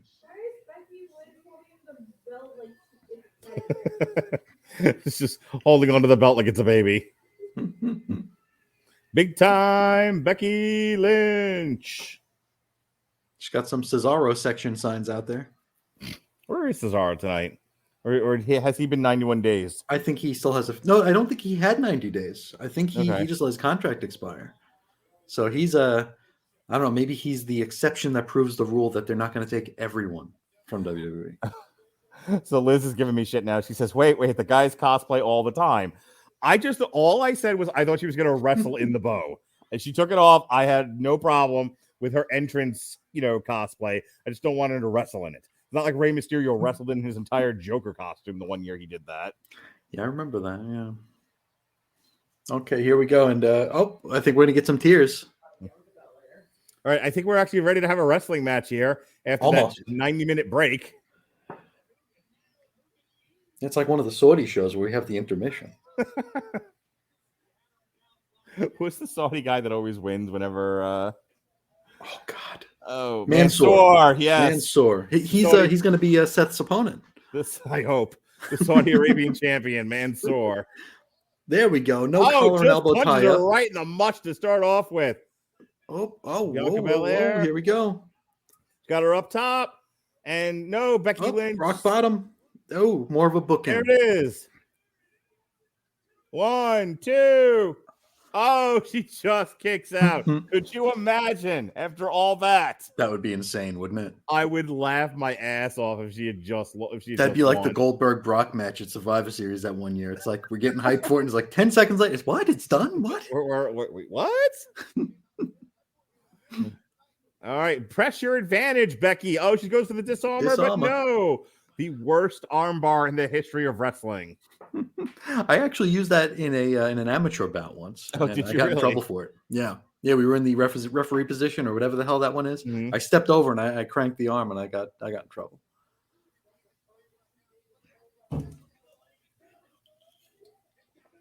Leg drop. All right. Cover. 1, 2, 2. Okay, you can keep wrestling, Becky. It's fine. You didn't better beat her in the first 10 seconds. Get over this. So much standing around. Mm-hmm. Hey, remember when wrestlers used to wrestle in a wrestling ring? No. Where they were wrestling? No. You remember? Vaguely. I might have heard something about that. I heard it from a friend who heard it from a friend. Heard it from a friend. Yep. And he said he was messing around. Goes to the Roll up. cover, and hey, doesn't get it. Oh, legs on the rope. So come on. Come on. The ref is paying Becky. attention, Don't though. cheat. Big time Becky trying to get away with everything she can. And she's walking right into Becky. Turn around. There it is. Going for a, I thought it was going to be a stalling suplex there. Maybe the second one will be stalling. Right. Suplex, Yep. roll through. Another suplex. Oh, Nope, reversal. Becky reverses. That shouldn't be enough to pin her. What did we sell there? Mm-hmm. Because unless Bianca Belair has vertigo, none of that should have hurt. Maybe Asuka blew some of that stuff in her face. Golly. It's Cheeto dust in your eye. Yeah.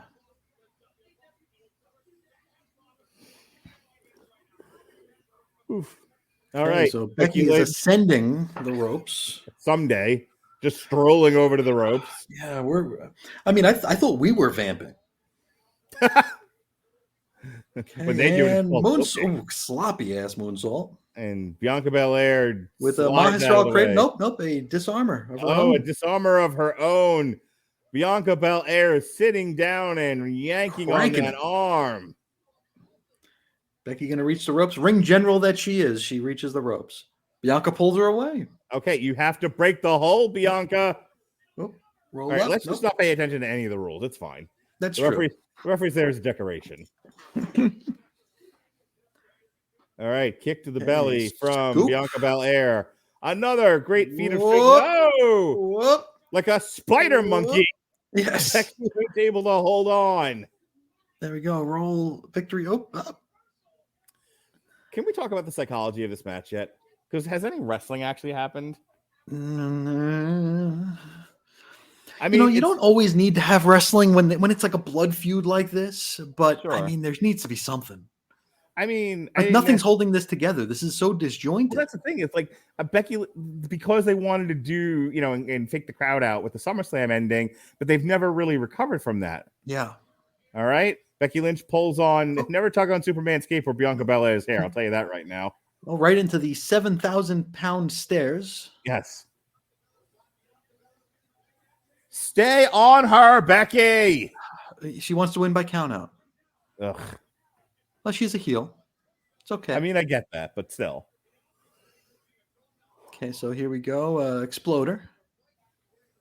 Or T-Bone Tazplex, if you will. T-Bone Taz play. Bianca Belair cannot get any momentum going. I Nope. thought she was going to crotch her right in the vagina. V to V. Made famous by Rhea Ripley. Mhm. Often imitated, never duplicated. Another exploder. Becky Lynch is having her way with Bianca Belair. I've never seen Bianca Belair manhandled like this. Just throwing her hither and yon. Bianca Belair is breathing heavy. And Becky Fighting for Lynch, every breath. not in a bit of a rush here. Just no No. rush at all. No urgency, not a care. I wonder if that'll be her undoing. Arm rings her right into the middle rope.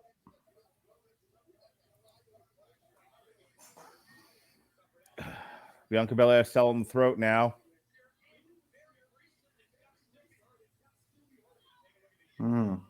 Yep, just hung her out to dry over the middle rope. The Belair Sasha match was a lot better. Maybe it's too soon to make that statement. It certainly moved. It seemed like it had more of a flow to it. Yeah. Becky playing the Maybe these heel. feuds go in general. Becky's playing the heel role here and not taking Bianca particularly seriously, so she's moving very slow and transitioning from one move to the next. All right, leg drop to the back of the head, and he goes for a count 2. Dose.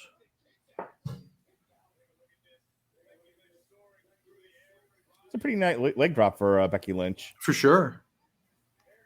No, very slick. Really good job of coming back after. Mm-hmm. What's Becky Lynch going to do now to press her advantage against Bianca Belair? Stomp. Stomp. The stomp is the move of the night, I think. Yeah. Well, at least not everyone's doing a Canadian Destroyer. No, not this week. No, but even on NXT, the stomp was the move. There were some of those matches where we're just kind of looking at each other going, well, he stomps him again. Yeah. And again. All right, Bianca Belair holding, Becky Lynch holding on to Bianca Belair. Bianca Belair is fighting for her last breath here. She's hulking up.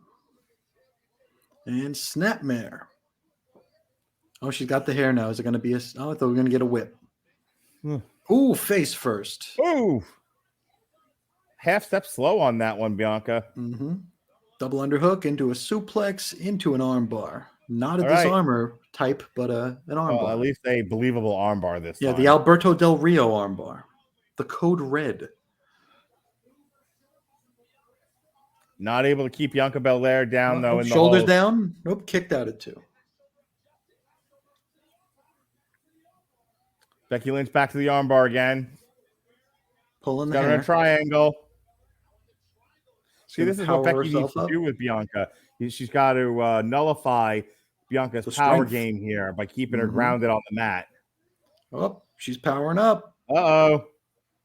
Do we see a power bomb out of this? I think maybe. Or a buckle bomb even. Nope, they're going to go over the top. Over the top. Oh, they're kind of. Well, they eventually got there. That seems like that was a waste. There was really no reason for her to go tumbling ass over tea kettle out of the ring. No, that was unfortunate.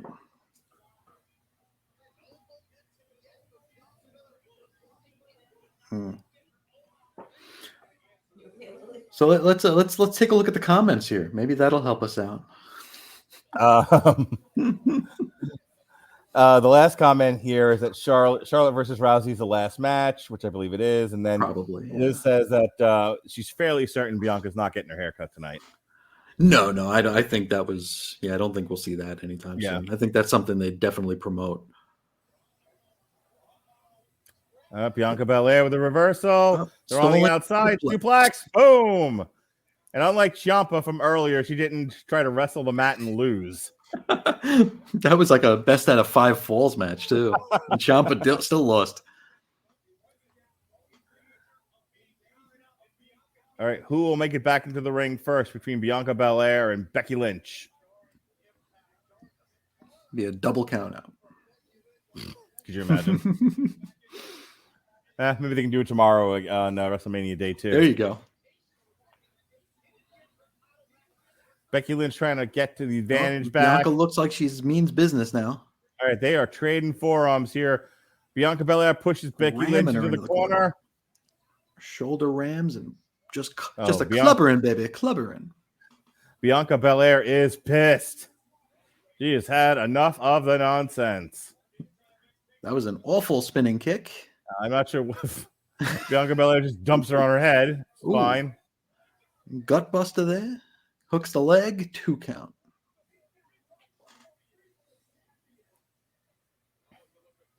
Bianca Belair doing her best to try to stay composed, keep a cool head. But she does not try to capitalize off of her power move. No, she does not. Bianca Belair is feeling herself. Swagger. Yep. She's strolling. Hey! Backflip. How many of those did we see? It was me and Bill last night where everybody kept doing that flip into the ropes. Oh, boy. Oh, roll up and Bianca just barely couldn't hold it. Out. Is this an implant buster coming up? Uh-oh. Ooh, face first. Bianca Belair's all momentum at this Is she going point. to capitalize? Oh, here comes the backhand spring moonsault dealy. Will this finish her off? Referee was slightly out of position for that call. 2.5 from Bianca Belair. Mm-hmm.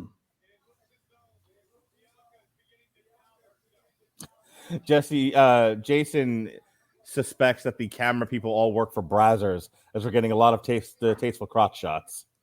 This is true. I'm expecting Taz to yell about the pigeons being let loose here. And now for a tasteful shot of your crotch. Okay, Bianca ascending the ropes. I think eventually. There we go. There you go, Bianca. Get it. And Becky recovers. She meets Bianca on the top ropes, With cuts a her solid off. right. And now Another right. Bianca Belair is ascending the ropes herself. We're going to get a superplex. What's going to happen? Bianca's all leaned back on the barricade. What do you call it thing? The corner post, I guess? The corner post, yeah. Yeah. Okay. All right, she locks up the head. Bianca Belair still fighting her. Who's going to get the advantage? Bianca's got her up in a fireman's carry. Here we go. Oh, Bianca's so strong. She is ridiculous. And then what the hell was that? God. It kind of like a Samoan drop, but she dropped down and just let Becky fall across the ropes. That was something that probably sounded a lot better on paper, right? Yep. Because that was not pretty at all. Yeah. They're like, hey, what can we do on the top rope that hasn't been done before? Yeah. Well, what if I just smash you into the ropes? What if we do something that doesn't look like it hurts, but really hurts? And up. Ooh. Somersault splash. 2. Kicked out. No! Becky Lynch kicks out. Bianca can't believe it. Get so far away.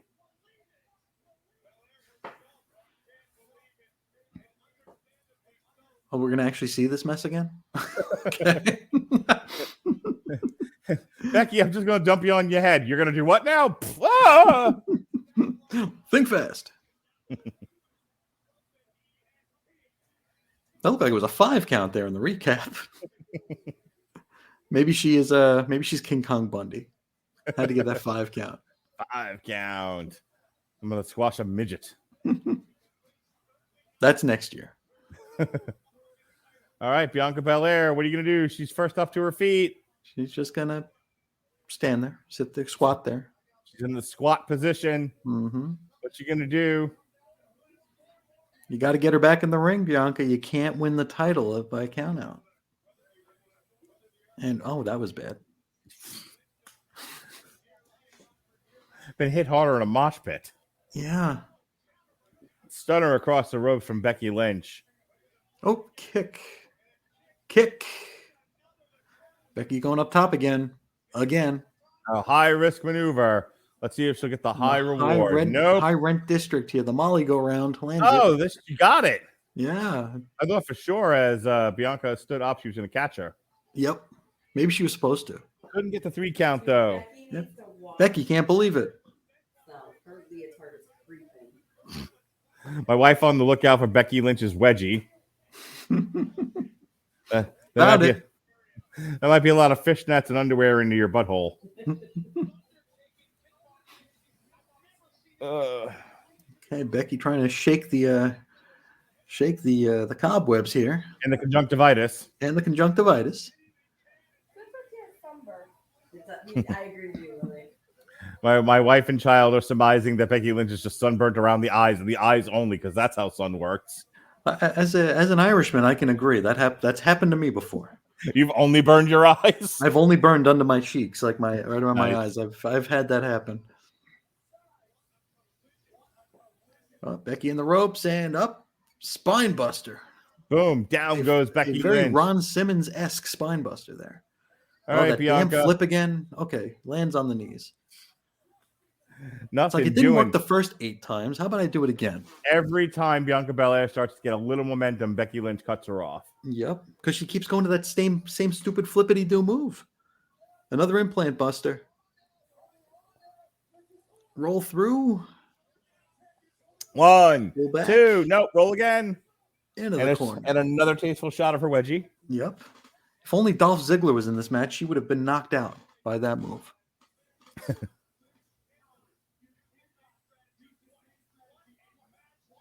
Becky Lynch with her foot on Bianca Belair's throat. Oh, going to the KOD here. Torture rack position. Becky Lynch, Bianca Belair's got her up. And Becky Lynch holds on to the ropes to stop from whatever happened. She's jumped outside. Got to get her back in the ring. Titles are not won on the outside. You cannot win or a count out or a disqualification. Unless it's for the NWA title.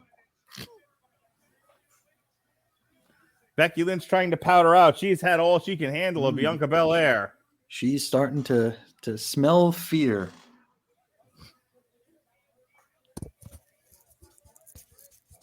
Oh, Bianca yanked by the hair into the corner post. You know, again, remembering the Sasha Banks Bianca Belair match from last year, where so much of that match, the psychology was based on pulling Bianca Belair's hair. Yep. You haven't seen too much of that in this match tonight. No, not really. Oh, rock bottom! Rock bottom on the steel steps. Collar tie slam.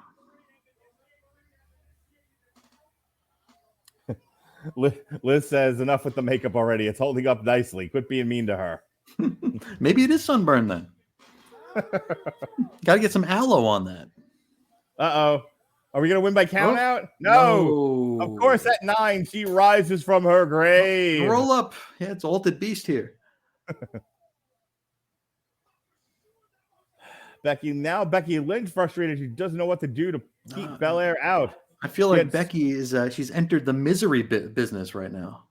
She had so many other chances at last year's she finished her off so easily at SummerSlam. I can tell I'm getting tired. I'm starting to not make any sense. Take 3. I must be getting tired because that all made sense to me. Oh, perfect. Okay.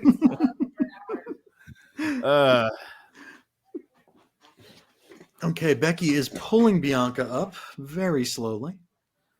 She dealt with her so quickly at last year's SummerSlam, and this year, all this, nothing she's doing is working, is what I was trying to ramble on about. Yeah, because this time Bianca is prepared. Backflip into the KOD coming up. Here it is. The crowd is on their feet. Boom. 1, 2, it's over. 3. Yes. It's over. Oh my God, she did it. Bianca Belair is your new women's champion. Yay. Women's champion.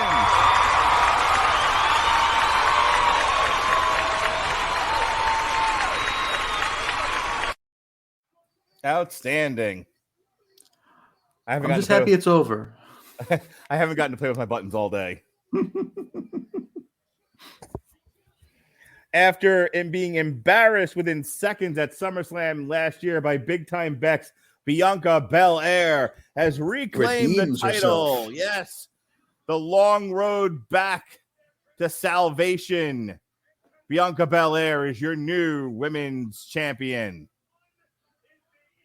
Well, actually, it wasn't a bad match. A little slow in the beginning. Curious to see what it just everyone felt very else disjointed. It felt like these two just didn't meld.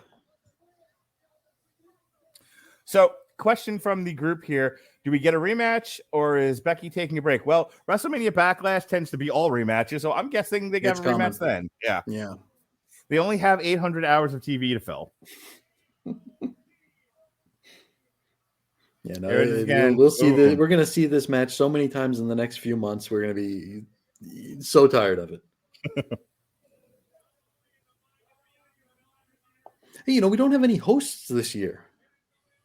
Last year we had Hogan and Titus O'Neil as our hosts. Yes, but every time they try this, it goes badly. So I'm thinking they just give up on the concept.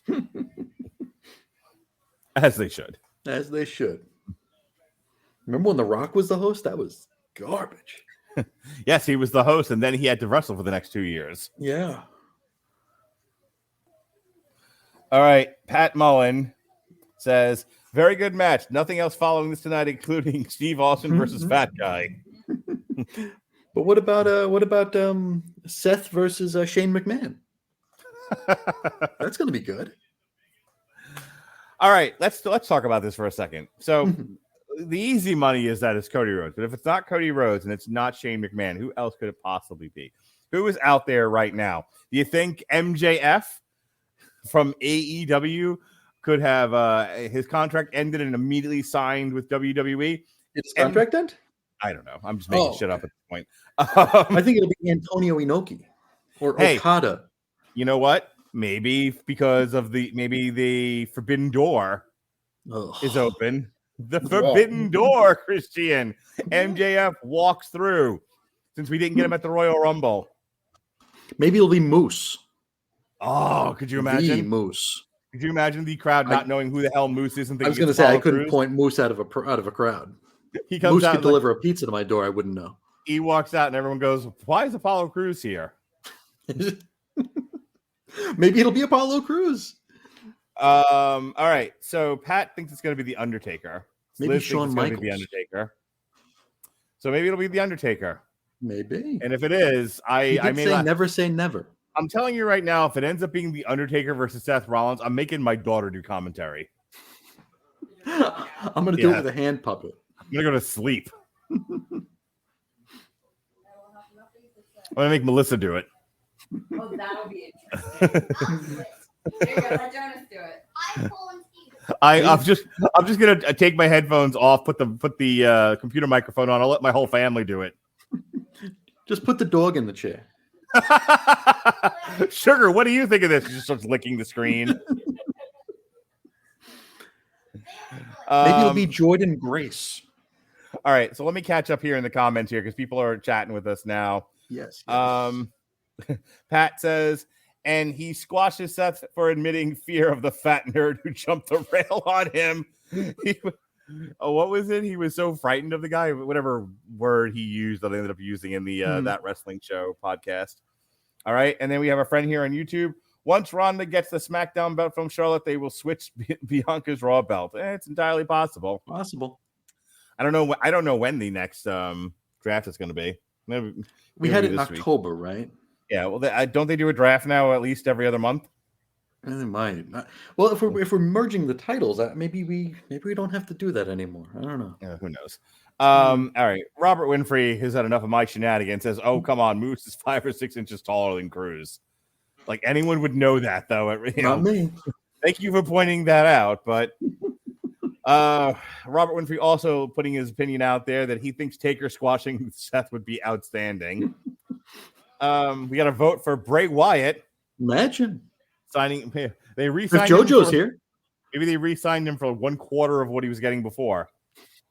Hey, stupid. Leave the puppets at home. You can come back, but we're going to pay you in peanuts, and you're not allowed to be on the creative team. Oh, looks like we're getting the Seth match now. We're about to find out.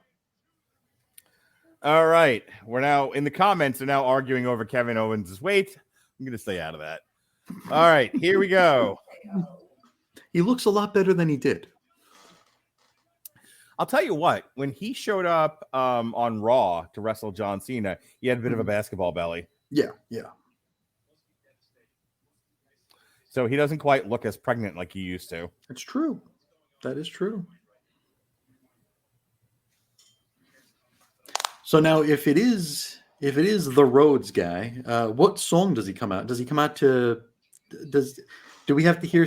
Do we have to get a bunch of Reddit memes about adrenaline in the soul, or what? I hope all I care about is that he comes out and smashes yet another throne, and then Triple H runs out behind him and puts it back together again. Folks, before we find out who the special guest competitor in Vince McMahon's corner, let me tell you about Grammarly. Yes, sir, Bob. Yes, stupendous. For you listeners of our alternative commentary podcast that we do each and every weekend, Grammarly is offering a free download of the Grammarly software. Grammarly's AI-powered products help people communicate more effectively. Grammarly helps you write mistake-free on Gmail, Facebook, Twitter, LinkedIn, and nearly anywhere else you write on the web. Grammarly corrects hundreds of grammar, punctuation, and spelling mistakes while also catching contextual errors, improving your vocabulary, and suggesting style improvements. To download Grammarly today, go to getgrammarly.com/W2M Network. Again, that's getgrammarly.com/W2M Network to download Grammarly for free. Liz is not enjoying our Grammarly plug this evening. It's all right. It's what pays the bills, man. It's what keeps this the lights whole on. thing moving. As my lights start to fade, I'm in a dungeon now. I was gonna say you've got sexy light going on. I do. Why? What's with the romantic atmosphere there, Christian? I'm in a romantic mood because we might see Cody Rhodes. Are you in the mood for love simply because Cody Rhodes is near you? It's true. Who can fight that feeling? It's like REO Speedwagon. I can't fight this feeling anymore. I forgot what I started fighting for. And I'm something about going through the door. I think so. Yeah. Oh my God! So they're showing a flashback here to Seth Rollins talking to Vince McMahon, puppet. and and Vince McMahon maybe talking about his egg. Okay, what you're having a problem with Seth Rollins' ridiculous suit? What is that? It's enough to give you vertigo, isn't it? Well, some people like to wear suits like that. It's fine. Yeah, it's Nana's curtains. Nana's curtains. Oh, look, it's the age quilt that my Nana knitted. I turned it into a suit. A zoot riot, baby. Woo! All right, now that I've cleared the 87 alerts I got on my phone. You know, when you're watching this casually, this is where you get up, you go to the bathroom, you get yourself a sandwich, you play on Twitter for a little bit. When you're doing alternative commentary, this is agonizing. Yeah, it's like, let us get on. And see here, I don't want it to be Cody. I want the internet to cry. Shane will come out first, then Cody. That's what I think might happen. I'm putting that. I know you just read it, but I'm putting that up there because right now that's the comment to beat. Yes. I don't want it to be Cody. I want the internet to cry. I am all about. Why is he on the table? He's trying to break Vince, and he almost does. Is he doing a surfing bird? Yeah, everybody heard about the bird. I said a bird. The bird is the word. Seth Rollins is the bird. Wait, I've got Dave Meltzer on the line here. He says this may or may not be Cody Rhodes. You know what? May or may not. I have an idea of who this might be. I think the special guest opponent is going to be the Young Bucks. Oh, both of them? I hope. They will form Devastator, the most powerful Decepticon. Is this Seth is being sung out by dorks? This is why they needed to split this into 2 nights and have each show be 3 hours for the ridiculously long entrances. Yeah. Oh God, he's wearing Nana's quilt now. He is. All right. Oh my God, is he wearing lady clothes? Seth Rollins feeling himself tonight. Why is he wearing grandma's shawl? But he's wearing like fishnets underneath it. Representing the LGBTQ community tonight, Seth Rollins. Maybe Effie is his opponent. Oh God! If this no, Last Daddy Standing 2, Seth Rollins versus Paro. I will be buck naked if that happens. I will not be able to contain myself. If Paro shows up, first of all, no one in there is going to know who the fuck Paro is. No. my son says, maybe keep your pants on, Dad. Jason wants to know if Seth is cosplaying as a peacock. He's keeping it on brand here. We're going to need you to wear this peacock cosplay. We'll give you an extra $5,000. Liz thinks it's young Snape. That's a Harry Potter reference. I don't know what Harry Potter is. Harry Potter is a series of books written by someone who hates LGBTQ people. Okay, I'm gonna raise the volume here just a bit here so I can see if we get a let's see. Melissa, put the volume up. We gotta see. We gotta get the whole kit and caboodle here. Experience here. The whole enchilada. Well, I might get excited. Chris might get excited. Our YouTube comments might get excited, but I don't know if you even know who's going to come out tonight whether or not that would excite you. Look, I guarantee you it's not going to be Sonic the Hedgehog. You won't know who it is. Oh, what if it's Kenny Omega? Can you imagine? Maybe it's Moxley.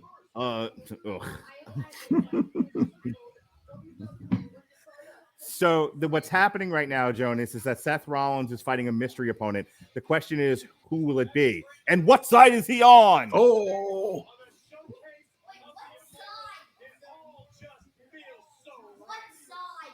Maybe Big E's faked his broken neck. Wow, if Big E walks out, not since Rey Mysterio at the Royal Rumble that one year, will you hear such booing? Come on, send out Kenny Omega. Best bout machine, Kenny Omega.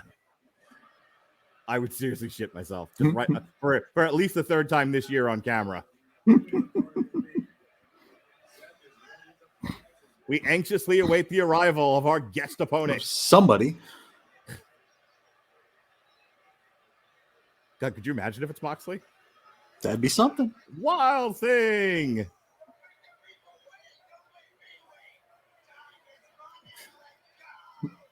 I'm honestly really intrigued right now. I want to, like, they're just drawing this out and drawing this out.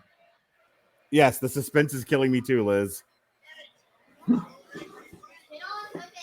Why is everyone wearing pajamas tonight? Oh, here we go. Oh, here we go. Finally. Chris Bailey. We have fireworks. Will they set something on fire like they do at every WrestleMania these days? An exploding barbed wire death match from Chinese New Year. Lights out. Is Cody's gimmick lights out? Please come out as Stardust. To David Bowie, even better. There you go. Uh-oh. Yes! It's Cody! Cody Rhodes! Ah! It's Cody Rhodes! Oh. The American Nightmare! Oh, it's awful tattoo. Cool. What? That's the guy with the bad tattoo. Yes, it's the guy with the tattoo that's caused the pandemic. Here he comes. The Throne Breaker. The Company Maker. Cody, by God. Son of a common man. A plumber, if you will. Cody son of a common Rhodes. So no, his dad was a plumber. Oh, that's right. Yeah. Is this his theme from AEW? All I heard was wrestling only has one royal family, and that was enough for me to just start screaming into the microphone. Oh. Yeah, he's using his AEW theme. That is. Okay. Nice. Good job, WWE. I love you again. That's all it took. And he's wearing a Sgt. Pepper outfit. Mm-hmm. My wife thinks he's wearing a cod piece. It looks like it. Yes. Big time. Main event. It has all the outfits designed by blind tailors. Oh, the people in Dallas are losing their shit. Welcome home, Cody Rhodes.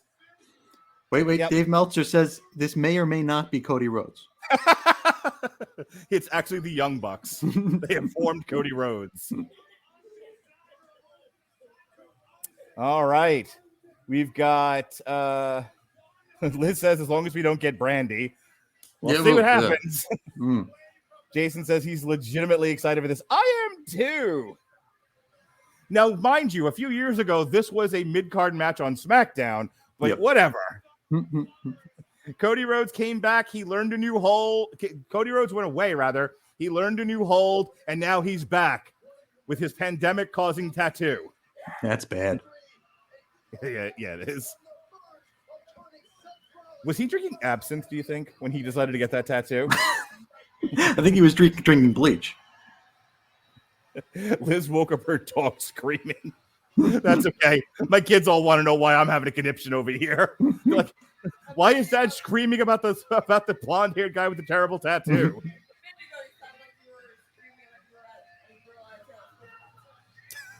My daughter says I'm screaming like I'm a girl at a Taylor Swift concert. Hi-yo! At which point I'd like to say hello, Jeremy Lambert of Fightful Select. We have a real fun moment here. Finally, we have a moment for sure. Yeah. You know, Chris Sheehan, with your Mhm. sexy lighting, it's all about the moments. It is, and I'm not a Cody fan, but this is a moment. Yes, I told you. We talked offline that if Cody Rhodes came out, I needed you to go into a rant and bang a shoe.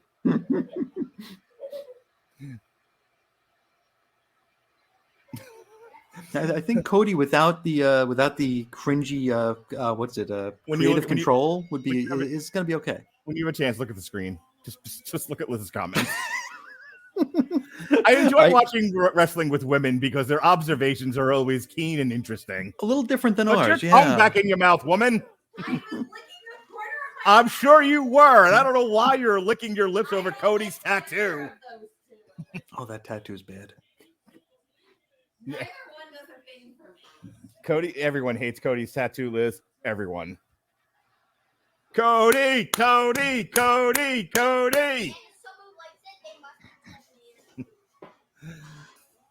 Okay, Jonas, thanks. All right. Well, after all that pomp and circumstance, let's see if they actually have a decent match. Yep. The bell's got to ring.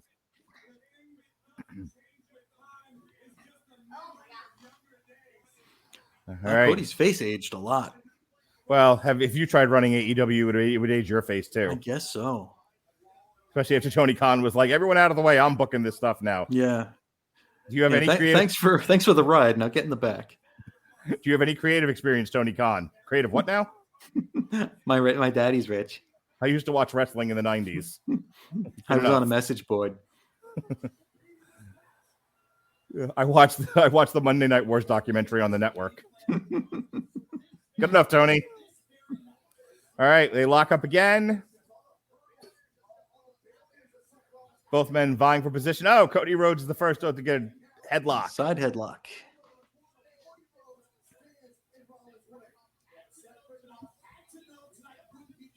Yeah, we didn't get a fake out. I'm surprised. Yeah, we actually got like a legitimately like good moment here for the fans and everybody. Yeah. All right. Drop down, leapfrog, hip toss. Textbook professional wrestling at its finest. And He hey, just did a Stardust thing. A cartwheel. He did the Stardust deal.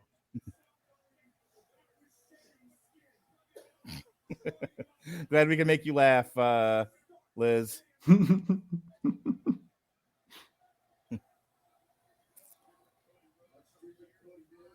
Now, how long has Cody been gone? Since 2016, 2017? So Jason Teasley also getting sexy. He just said Stardust reference. I'm taking off my pants. Fantastic. But wait a minute. Reddit told me that he was going to come out in polka dots and get squashed immediately. Well, hang on. Half of that might be right. But I mean, Reddit wouldn't lie, right? They wouldn't be wrong. Everybody on Reddit's an expert, as we all know. There's something, all right. All right. Leapfrog. Duck under. Nope. Shoulder block from Seth Rollins. Once again, the tongue is out. Day one wrestling school right here. Mm-hmm. Just the basics to start off with. Off the ropes, hip toss, block again. You ever do that in a fight? Backslide? Nope. You ever do that in a fight, Christian? Just decide to do a little bit of a tumble? You know, you throw in punches, a little bit of a tumble. And then usually I go into like a just exchanging attempts at what are those things? Hip tosses over and over again. I like to do a little cartwheel in the middle until we hit a wall. Fight. Yeah, you know, it's something you see in the UFC all the time. Just mid-fight, someone do a cartwheel. And I usually count when I punch too. Yeah. Oh, Cody has 2 tattoos. Okay. He has a tattoo on his chest as well. I didn't notice that one. I guess maybe he got the other one to distract from it. All right, Cody Rhodes just unleashing on Seth Rollins. For the pedigree. If he jobs to the pedigree, that'd be awesome. Oops, nightmares him over. Maybe Triple H will come out and misses it. Maybe Triple H will come out and hit him with the sledgehammer. Oh, that'd be funny. That'd be great. Suplex blocked. Right, suplex blocked. Put the volume down. Suplex blocked. Suplex blocked. Suplex. Oh, there we go. We go over the top. Over the top rope. And both men go ass over tea kettle over the top rope. Cody just broke his wrist. He'll be out for 9 months. Thanks for coming, Cody. He may or may not be out for 9 months. Ladies and gentlemen, your newest Impact champion, Cody Rhodes. Guess what? We took your last name again. You're just Cody.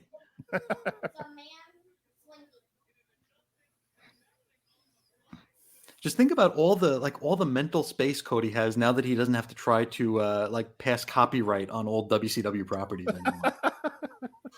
He's got so much free time. I mean, he can get a second job. Do we have Bash to the Beach? Can we get Bash to the Beach? I don't know.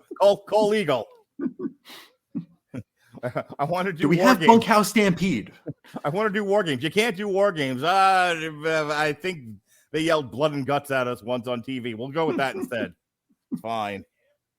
I wonder if he will ever show up at the NXT War Games show. That'd be interesting. Be funny if.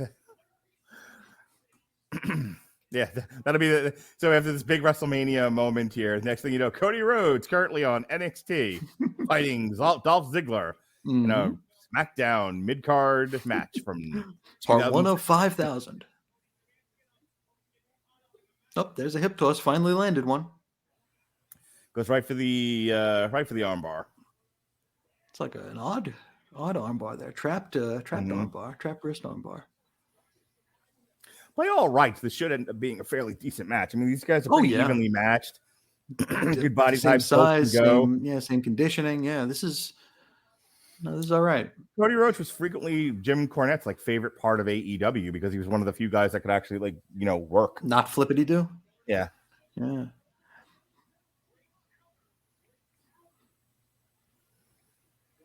I mean, if he didn't come across as such a douche every time I saw him on AEW, I don't think I'd have such a knee-jerk reaction to him. You not find it in your Christian heart, Christian, to forgive Cody Rhodes for his transgressions. Well, I am Catholic and it is Lent, so maybe I'll give up my hatred of Cody Rhodes.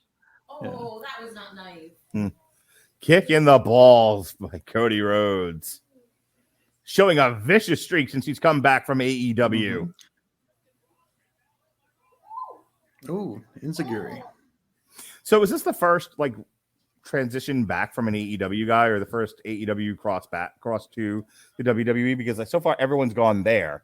Yeah, I think there were a couple of the women on NXT that might have had an appearance on Dark, right? That have shown up. I didn't like Cora Jade. Wasn't she on an episode of Dark or something? Maybe, but I was gonna say this is the equivalent of an X-Pac showing up on Raw. This is the first one that's a big deal. And I mean, since he was one of the vice presidents, it's a exceptionally big deal. Liz wants you to keep hating Cody Rhodes, so she's not alone in this, by the way. I'll give up my irrational hatred. I'll keep my regular hatred. Yeah. No, I mean, didn't they do the gender reveal? They took time out of a show to do a gender reveal for him. Well, of course they did. I mean, come on. How are we not interested in every aspect of Cody Rhodes' personal life? I mean, if Stephanie McMahon gets 5 seconds of coverage, they're they're putting her front and center. It's we didn't do gender reveals. Hey, listen, if not for Stephanie McMahon, we would have never had a second women's revolution. Well, I would never ever slide her. Yes, of course not. Gutbuster. All right, Gutbuster there from Seth Rollins. So what do you think here with Cody? Do you think they're going to do the whole humbling him thing, or do you think they're going to do something where they're going to show AEW stars that there is a future for you in WWE should you choose to take it? Okay, I'm sorry. Before I answer your question, I have questions from my family here. Certainly. What is your question, woman? Your son asked who should he be cheering for? Okay, cheer for Cody Rhodes because Seth Rollins dresses like a peacock and is a douchebag. There you go. Then cheer for Seth Rollins. Then what do you want from me? Why are you asking me? I do enjoy it when people ask me for my opinion and then decide they're going to reject it wholeheartedly and do whatever they want to do to begin with. What should we have for dinner? Tacos, pizza? Okay. Well, I wanted pizza. So to answer your question, Christian, sure. For the people, the millions and millions of people listening to our current live stream, which we thank you. Mm-hmm. My opinion is that I think the WWE should signal to the AEW roster that if you come here, we will treat you like stars. They Yes. won't, but but they should lie to them. And the most effective way to do that is to put Cody Rhodes over. I think you're right. I think that's the way they'll go here. And Liz says that AEW fans are the worst and they have nauseating double standards, and that's basically my gimmick. That's been my gimmick as long as I've been on the show, as long as AEW has been a thing. I'm going to go ahead and pitch that you and Liz should do your own wrestling podcast. We might have to. We'll watch 5 seconds of AEW Dynamite and then spend 3 hours talking about how much we hated it. Yeah, exactly. This idiot with his hands in his pockets. If only he was an Asian girl with a pillow. Yeah, that was way confusing on NXT earlier. That was odd. Thank God for Jay Royce to explain it to us. Through the ropes. Oh, Tope, so is Cena Spaghetti.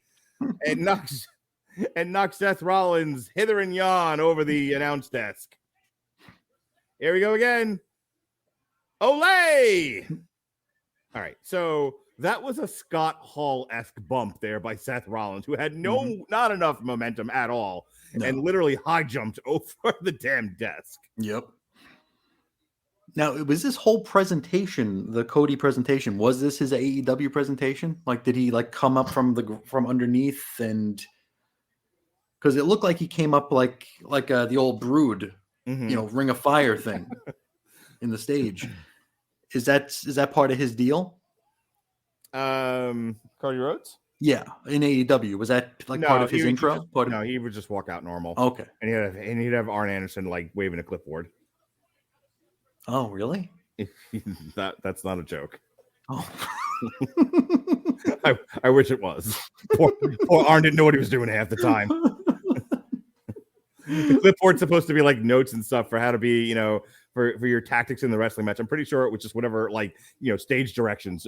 Arn, walk forward. What a goof. I'm going to give you my spot, not an ink spot. Not my dog spot. My dog spot. My spot. Seth Rollins. Lifting him up. Buckle bomb into the wall. Yep. Hey, let's injure another guy doing that. Cody Rhodes may or may not be out for the next 9 months. He is 9 months and 91 days away from being back on Dynamite.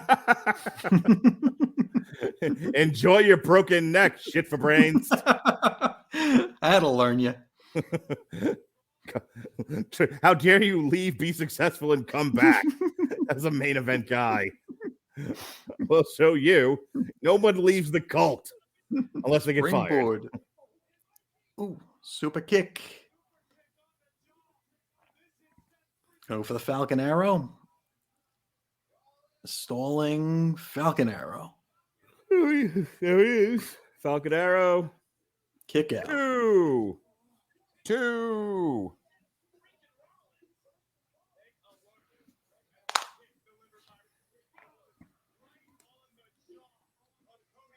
What can Cody Rhodes do to stop the onslaught here by Seth Rollins? Now, what is Cody's finish? Is it still like that Crossroads thing, or is it something different? Might be the Crossroads. Okay. Honestly, the last time I saw Cody wrestle was a ladder match, and him and Sammy Guevara nearly died. Okay. My son and I watched that together, as a matter of fact. That dude's face bothers me a lot. Guevara? Yeah, he has punchy face. Yeah. Good old the half of Les Sex Gods. He's not quite Von Erich ugly, but... Oh, I don't think he's ugly at all. He's a cutie patootie, but he does have punchable face. His face is very irritating. Okay, Seth tuning up the band, going for the band.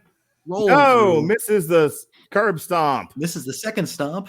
Cody with the roll of the dice. Nope. Got him. That was a little forced, a little telegraphed. Oh, here we go. And duck under. Oof. Crossroads. 1, 2. Cody can't believe out. It. You can't keep Seth Rollins down. Not with just one of those. Not without a toolkit and red lights. Oh God, that was bad. That was so bad. Liz proposing a time limit draw. Sure. This match is for the television championship.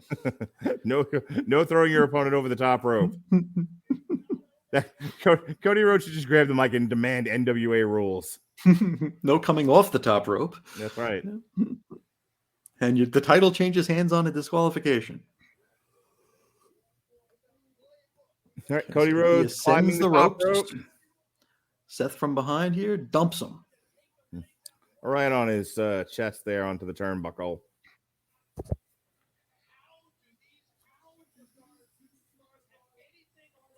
Okay, Cody Rhodes got the leg. I don't know about you, but if I've ever been dropped onto a metal object, I don't stay there. I get off of it, Oh, as quick as possible. Yeah, maybe try to create some space. Nope, he's just hanging out up there. All right, Seth, what do you want to do to me next? I trust you. Okay, so Seth's been knocked only off. hurt 2 or 3 people, one of which was Sting, but that's fine. And Sting's who I stole my jacket from. Sergeant Pepper's Lonely Hearts Club Band. Hey, we're doing like a into a dragon sleeper. Nice, Seth Rollins. And into the curtain call. Shades of Dustin Rhodes. And Cody kicks out. Well, we haven't had any Canadian destroyers under the concrete in the 2 count yet, so we still have a ways to go. Yeah. Now, was Cody known for having very overproduced matches in AEW? Like a lot of ballyhoo and hoopla.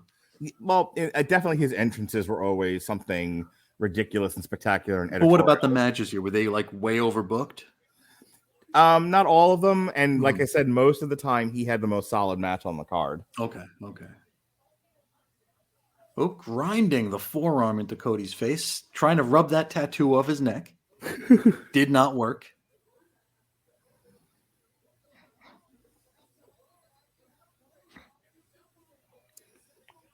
Cody Rhodes can't seem to keep it together here in this match. Everywhere he turns, Seth Rollins is there to meet him. Okay, Seth climbing up to the high rent district here. Liz says, I think a lot of back and forth in Battle for Dominance makes sense given his return and Seth being one of the top guys. Yeah, no. Oh, for sure. This shouldn't have been a squash. No. I mean, it would have been hilarious, but, I enjoy in either direction. I enjoy laughing at this product, so. Here comes a pedigree. Nope, reversal. See him do a pedigree of his own? He is. Oh, yes. Do it. Oh, do that's it. Funny. Oh, nope. No. Ooh, I thought he was going to go for a pile driver there for a second. I mean, credit to both of these guys. They're making everything look like a struggle. For sure. No, this is a solid match. Yeah, this isn't quite as like obviously cooperative as some wrestling tends to be. Oh, Tiger Driver. Cody Rhodes selling his side, selling his arm, his shoulder. He is taking Cora Jade's gimmick of injured person. And into reverse cutter there. Yeah. Oh, kicked out. Kick out after all of that. Springboard cutter. Interesting. I'm really Jason thinks it's solid. I'm actually really enjoying this match so far. Yeah. No, they're gelling well. This is good. They're not falling over each other. Yeah, and Cody has that new car smell on him, so that's good. Yep.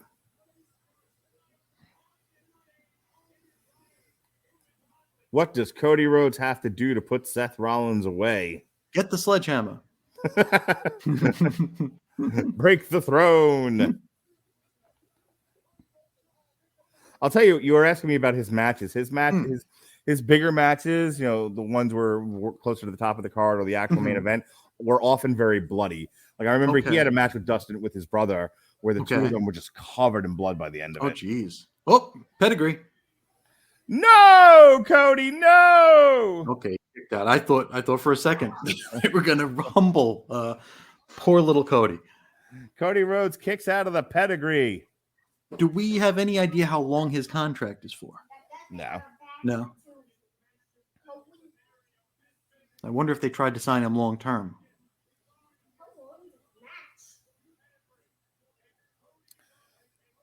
What does Seth Rollins have to do to follow up? I got to imagine We haven't seen him hit the curb stomp just yet. Maybe a curb stomp on the outside to give it some extra oomph. Yeah, some extra stink on it. Forearm shot. Jason thinks Liz rather thinks he'll be gone in about 6 months. I figured maybe a year. Yeah.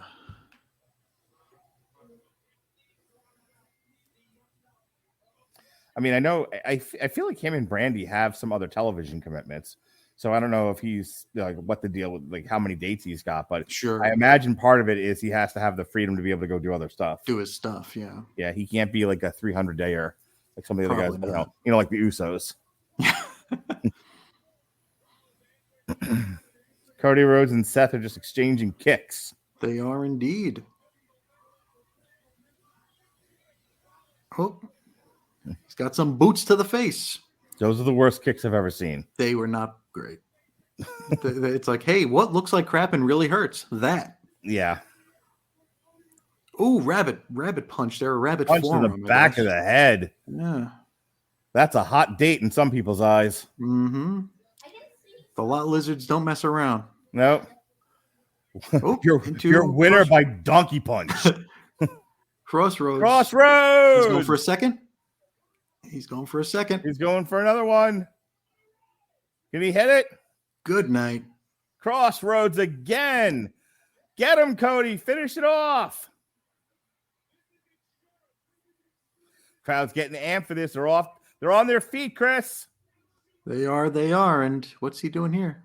Just what? Just jet? Oh, he's going to do a bionic elbow. Oh, no. He's got to do a bionic elbow, father, right? Dusty Rhodes. Look at him. He's got the crowd eating out of his hands. Bionic elbow. Boom. And down goes Seth like he'd been shot. How do you make a crowd happy, Chris? That's how.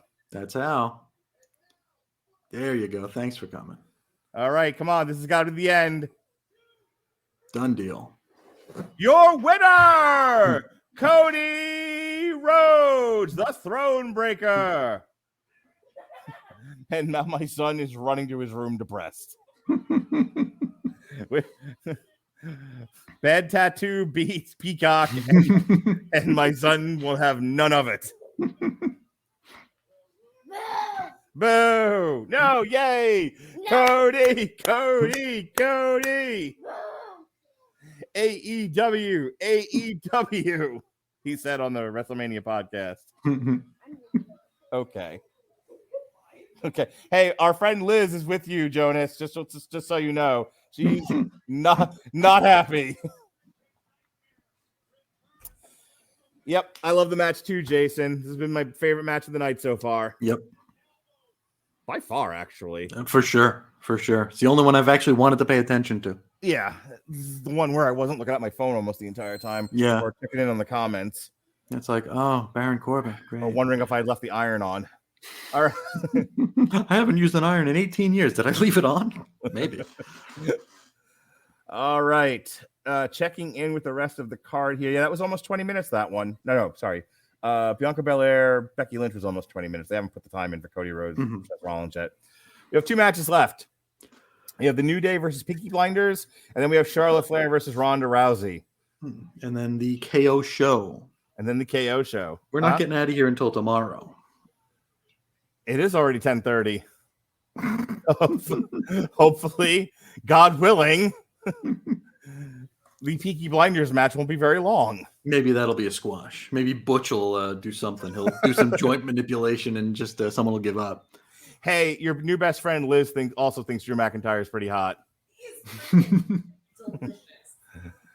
Delicious is the word she used. Your daughter's giving me a look and back. I think it's time for me to put a light on here. Let me do that. Will you please put sexy candles on? All right. I don't. Only my daughter so far doesn't seem to think Drew McIntyre is hot, Liz, but she's 11. What does she know? What? All right. As we do a recap here of the Hall of Fame. In the break that we had, did you watch any of the Hall of Fame? No, I didn't. I saw this during the pre-show. Mm-hmm. But yeah, I didn't see anything else. If anyone currently in the comments on YouTube or Facebook watched any bit of the Hall of Fame, tell us what you thought. We'll interact with you, our friends on Twitch and YouTube. In the meantime, let me tell you what you've missed so far. We kicked off our week of celebrating wrestling through WrestleMania with Tripped Up Trivia Wrestling with Leonard Hayhurst, Bill Yankovic, Gavin Napier, and Pat Mullen, with my wife as guest scorekeeper and host Jesse Starcher bringing the questions. And then in the evening, we reviewed the Macho Man Randy Savage album, Be a Man, Hulk Hogan. Mm-hmm. On Friday, we kicked off a week of Robert Winfrey's Everyone Loves a Bad Guy series, focusing on wrestling. He reminded me that I skipped some of these. I know I skipped the Bobby Heenan and Roddy Piper ones. I figured I'd save them for another time. I wanted to focus just on the eras that he was looking at. But I guess I missed the very first one, which started off with the territories. Oops. So the first one that we re-aired was the 80s wrestling boom, the aforementioned Supercard of Honor. Today was the Attitude Era. Tomorrow is Ruthless Aggression. And then the finale of his month or so look at villains in professional wrestling will be on Monday. That show originally was recorded in 2014. So that's about where that's what he's talking about when he says wrestling, concluding by looking at wrestling in modern times. We have the Mania of WrestleMania 20 Monday night. That'll be myself and Pat. We'll be finishing off that series. And then in the late evening, myself and Harry Broadhurst, the Indeciders, Big Sexy, Harry Broadhurst, the Heartbreak Kid, Mark Radulich.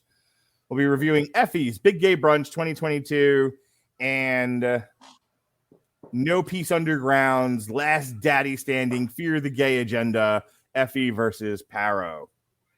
And that will conclude our week-long celebration of all things wrestling.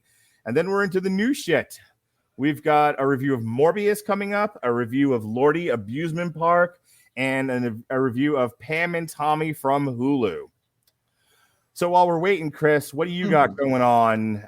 What's the next thing that you've got going on Chris's on Infinite Earths? Oh, same stuff as always. Right now I'm working on a series of articles about the backup comic stories in classic X-Men. It's little vignettes, character-focused things from the Claremont era written by the man himself. Stories that a little bit obscure as far as X-Men material is concerned. So it's been a lot of fun to share those and talk about those, or I guess write about those. Those are articles. Then there also is X-Lapsed, the sometimes prolific daily-ish podcast about the current year X-Men as well as the classic Silver Age stuff. It's been on a little bit of a hiatus, had some family stuff, some personal stuff in the past couple of weeks. So that's been on hiatus. Nobody seems to miss it, but we'll see. Maybe it'll be back soon. It's intermittently fun for me to do. So we'll see. We'll see. That is chrisisoninfiniteearth.com and chrisandreggie.podbean.com for all of the audio. You can find all of it at Chris is on Infinite Earth. So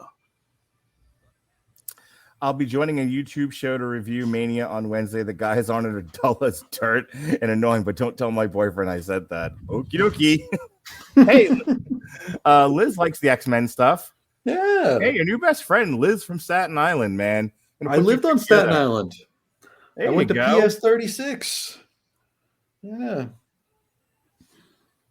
Yeah, lived in Annandale, yes.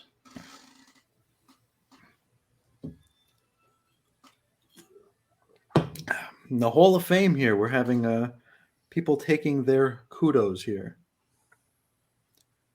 Now, Vader's kid, was he ever going to be in wrestling? Whose kid? Vader. Oh, Vader. Jesse White, wasn't he going to be a wrestler at some point? Maybe. Look at how small Scott Steiner looks. I should probably look at the TV while you're telling me Maybe. all these things. It's dark now, though. Oh, okay. Liz is North Shore. Comes... Yeah, I'm South Shore, or closer to South Shore, the other side of the mall. I'm from Uniondale. I lived in Long Island too. I lived in Oakdale and Massapequa. I think my father's in Massapequa. I lived in the shadow of the Nassau Coliseum. So Massapequa had the Arby's that was shaped like a teepee, right? Yeah, that's the one. Yes. Yeah. I lived things we remember. I lived a bike ride's distance from the Sunrise Mall. So that Sunrise Mall is in Massapequa. That's in Massapequa? Yeah, just on the border between Massapequa and I think by the hospital. Yeah, it's if you're on Sunrise Highway. Hey, for all of you Long Islanders, this is gonna be real interesting. So if you're on Sunrise Highway where the Tower Records used to be, and the Toys R Us used to be, the Toys R Us, the South Shore Mall, right? Shore. Oh no. Sunrise Mall and Sunrise. Okay. And South Shore Mall are two different places. You got to remember, Massapequa is I want to say that's closer to the North Shore. Let's look at a map again. Massapequa was huge though. There are parts of Massapequa that's like more towards like the center of Long Island. Shape. Yeah, and then there's parts of it that are just right on the water.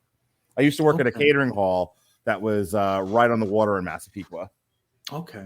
But then there's where I actually grew up, my house in North Massapequa, which is not near anything. I was like smack in the middle of Farmingdale, Wantagh, and Seaford and Hicksville. Okay, yeah, I lived in Oakdale. I went to high school in Bohemia, and I worked in Islip. By the airport. By the airport, yeah. Yes, we've flown into Islip once or twice. MacArthur. Yeah, that was my high school was right on the other side of Vets Highway from MacArthur Airport. So I don't know if you played any sports in high school, but when I played volleyball, we played Syosset. Syosset's gym was like an airport hangar. We used to joke about how, if you'd hit the volleyball into the ceiling of most gyms, you could get an advantage on your other team. You couldn't do that in Syosset. If you hit that ceiling, you're going to get hurt if it comes down. You're going to knock a plane out of the sky is what's going to happen. That gym was crazy big. I ran track. I wanted to. I found I was pretty decent at volleyball in gym class, but we didn't have a boys volleyball team. Okay. We just had a girls volleyball team. Yeah, we had one for a few years. So Jason's just like lost in this whole conversation. He's like, I feel like I'm in a Kevin Smith movie. So Liz says she went to Wagner College. Most of my friends were South Shore. They acted like they lived in a drug den because I was North Shore. Nice. And yes, I had friends in Merrick too. All right. So now that you've caught up on the Long Island podcast. And my comic store was in Sayville. I know that's very, very interesting as well. I'm familiar with. I used to go to, if we needed a long drive, just needed to get out of the house for a while, we drive out to the Smithtown Mall. Oh yeah, Smith Haven Mall. Mall, yes. Yeah. Mall. How's everyone enjoying our Long Island talk? You ever eat Phil's stuff. Pizza? You ever eat Phil's Pizza? No. Oh, Phil's Pizza. Best pizza on Long Island. You ever get Italian ices at Ralph's? I used to rent my tapes at Mr. Video on Montauk Highway. Let's see how many more Long Island references we can jam into this WrestleMania podcast while we're killing time. I remember being really bummed out with the Ben Franklin store shut down. And Wall Bombs, I think that shut down. Oh, so I used to have... So wait. Before we get into it here, did you say Wall Bombs or Wall Bounds? Wall Bombs. Oh, come on. Oh, what are you? What? Wall Bombs. Wall Bombs. Bombs. Oh, tastes great. King Cullen. What? Yes, they are a Staten Island institution, but also a Long Island. Anyway, so I used to work at Wall Bombs, and they took away the white shirt routine and the aprons, and they gave us T-shirts to wear, and it said "Unbeatable People, Unbeatable Prices." And me and Gary Foster, what up, Gary? Where you at, bro? Let's drink some Fosters. Long story. We used to get mini kegs of Fosters. Remember those? The giant cans of beer. Yep. So yeah, me and Gary Foster decided we were going to scratch out letters on our T-shirt. And we showed up to work one day, and then we made the shirt say, "Beatable people, eatable rice." That's great. Being a kid on Long Island was fun. Yeah, I mean, we used to walk the Long Island Railroad. That's how we used to get around. We would walk the railroad. All right, we lost Jason. Jason's like, I'm not listening to you guys talk about Long Island anymore. Look, man, it's like a 4-hour podcast. Give me a break. Yeah, we don't want to talk about Vince and Pat McAfee talking. Liz with the hot take. The people are... She says, Long Island doesn't matter to those who live in New York City. The people are generally considered obnoxious who act like they are better than everyone else. Hey, what do you think about that, Melissa? She says, the people are generally considered obnoxious who act like they are better than everyone else.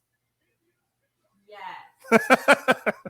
Getting called up on my wife now. And everything on Long Island is better than anywhere else in the world. You are correct, person from the South. Yeah. Everything from Long Island is better than everywhere else. And that includes international waters like Paris, France, and Tokyo, Japan. We're number one. We're number one. All righty. Well, it is 20 minutes to 11. I was promised a 3-hour show. I don't think we're going to make it. I think we're getting a 7 or 8 hour show. Yeah. Yeah. Are we doing the Pat McAfee match tonight? I thought that was tomorrow. No, that's tomorrow night. Okay. Tomorrow. Thank God. Thank God. Okay. I think this is going to go to midnight, buddy. I think you're right. It's only 9 o'clock me time, but I haven't had dinner yet. You have to go cook for your wife still. Eventually. What's on the menu tonight, buddy? I don't know. It might be a sandwich tonight. What are you making me for dinner? Ham sandwich. String cheese. All righty. Well, for those of you who made it through Long Island chat. Yeah, I was born and raised in Brooklyn though. So. Oh yeah? What part of Brooklyn? Flatbush. Okay. Yeah. When I worked all over Brooklyn being a social worker, but my office was on Montague Street up in Borough Park. Okay, yeah, we were like right off of Kings Highway. Okay. Just north of Flatbush Avenue. You ever drive in the BQE and have to avoid large shards of glass everywhere? It's been a long time, but yeah. Every time I drove on the BQE, man, it just seemed like it was broken glass everywhere. Oh, it was disgusting. Yeah.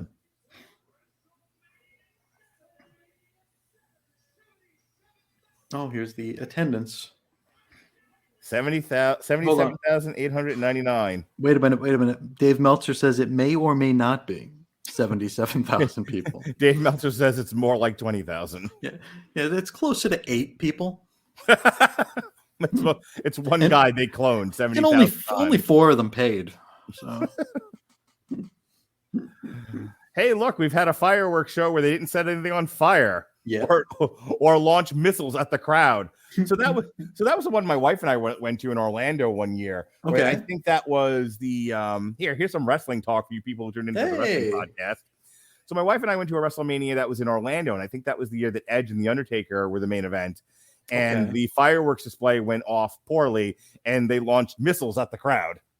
People were running for cover. Jesus. I went to 26 here in Phoenix, or it was in Glendale, Arizona. Actually, they just called it Phoenix, but our football stadium here for the Cardinals. Like one of the big deals is that like it opens, the roof opens. It's like I don't know how many stadiums do that, but they make a big deal out of it. Right.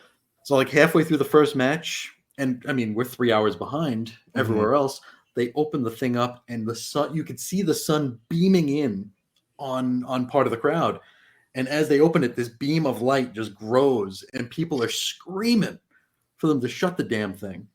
And it took them like 3 matches to actually start shutting the damn the damn roof. And we were not a good crowd.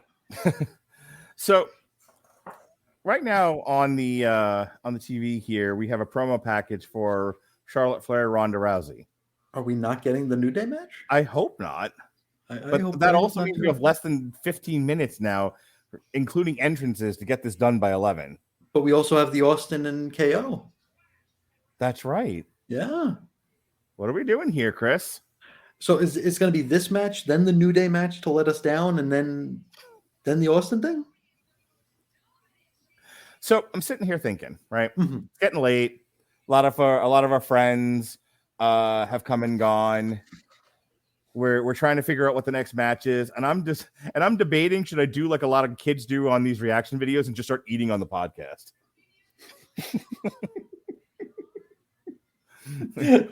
watch me eat a big sandwich.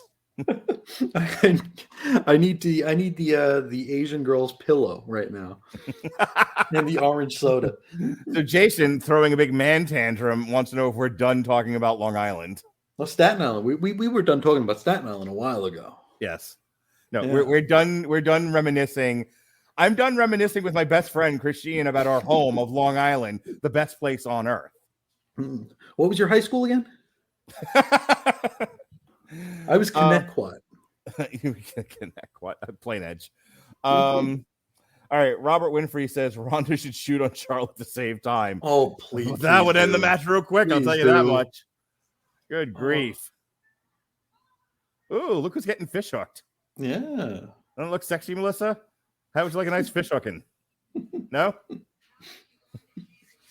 You don't really ask for a fish hooking. You just get one. Huh? The safe. Hey, listen. If I fish hook you, just remember the safe word is more. Safe word is more. As we like to say in the Metal Hammer of Doom. Mm-hmm. Extra. So how did you like Shocktober on Channel 11 back in the day? Just gonna keep needling the crowd, eh? I actually went back to New York a couple of Octobers ago before the pandemic. We had some business out there, and we stayed at a hotel on the same block as WPIX. And I took a picture of it and I shared it. I'm like, hey, it's the Channel 11. It's the Channel 11 building. And they're like, that's actually called this. I'm like, screw you. It's the Channel 11 building. All right. Well, I'll tell you what we can do. I know you like the yacht rock. Yeah. What yacht rock have you been listening to lately, Christian? I've been really getting into Kenny Loggins of late. Really? Kenny Loggins. Yeah. Like, This Is It. That's a damn good song. This is it. Walter Egan. Yeah. That's a really good song. Walter Egan has a song called Magnet and Steel, which sounds like it's something straight out of like the Roadhouse on Twin Peaks. I love it. It's really good stuff. I'm trying to think. There's another really famous Kenny Loggins song. It's just I'm All Right. Yeah. Find a Way. Yeah, he did the duet with Stevie Nicks. Whenever I Call You Friend. He's quite a prolific artist. Yes. Michael McDonald still tops, but Loggins is good. So I'm looking at his Wikipedia.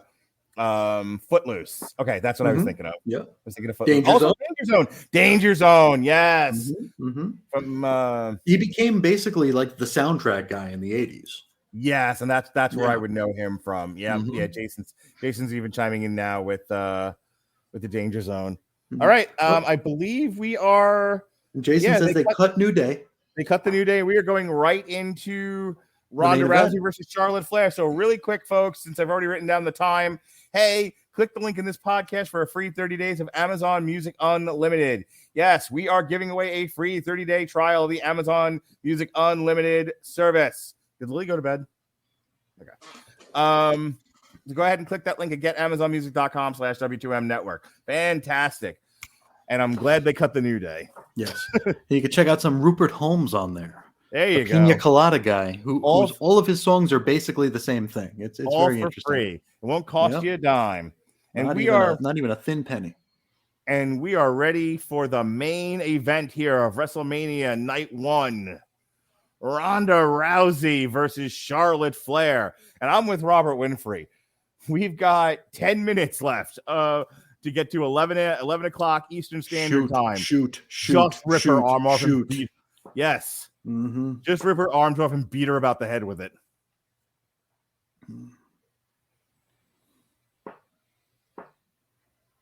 Okay. So Liz God, could you imagine if this was a one-night show and there was still like 5 hours left? I would have to stop. We'd have to. I can't. I was telling you earlier. We'd have to fly to Long Island. I was telling you earlier, there's some of these guys, they just kind of park themselves in front of their computers for like 12 multiple hours. monitors, and just they cover everything. And it's like, I understand you people don't have wives or girlfriends or whatever, but some of us have other shit to do. So no, I cannot do a 8-hour, like even with the UFC stuff, those things start at 6 o'clock and they go to 1 o'clock in the morning. And I'm like, I'll just do the main card. 3 hours is about my limit. Like we did 4 today. And by the end of that, I was it was a great 4 hours, but if I known. No, it was great, but it was long. Yeah, 3 hours is about right for me. And I think our friend Mr. Bailey is like, he might be watching us being like, do I want to get in on that? At this point, he's missed his window. I mean, unless he does a run in at the very end here, which he is known to do. He is known to do that. When never say never. Yep.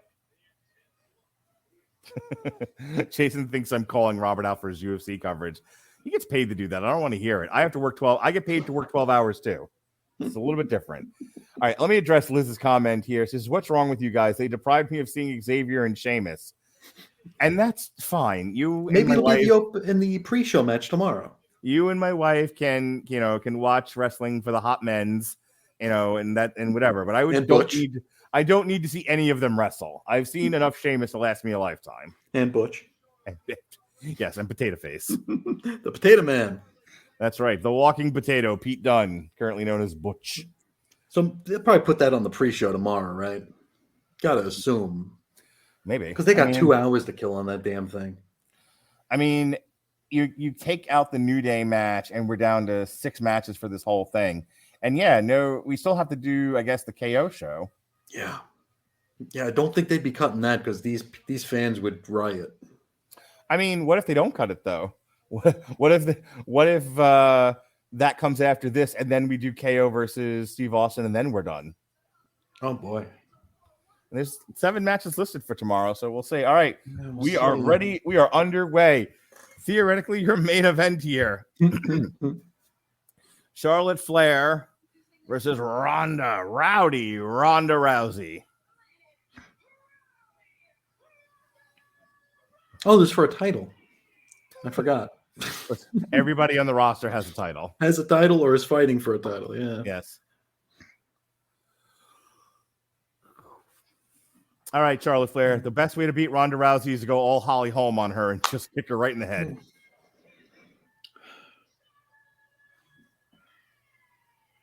Charlotte Flair's really lost a lot of body mass. Yes, she has.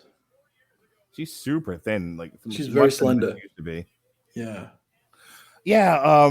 That's right. You were with me when we were talking about Walter. Yeah. Oh boy. Yeah. He looks like he has a parasite. How thin he looks now. Good grief. Jason says this is going to be 20 minutes at least. I hope not. Let's not put that out into the universe.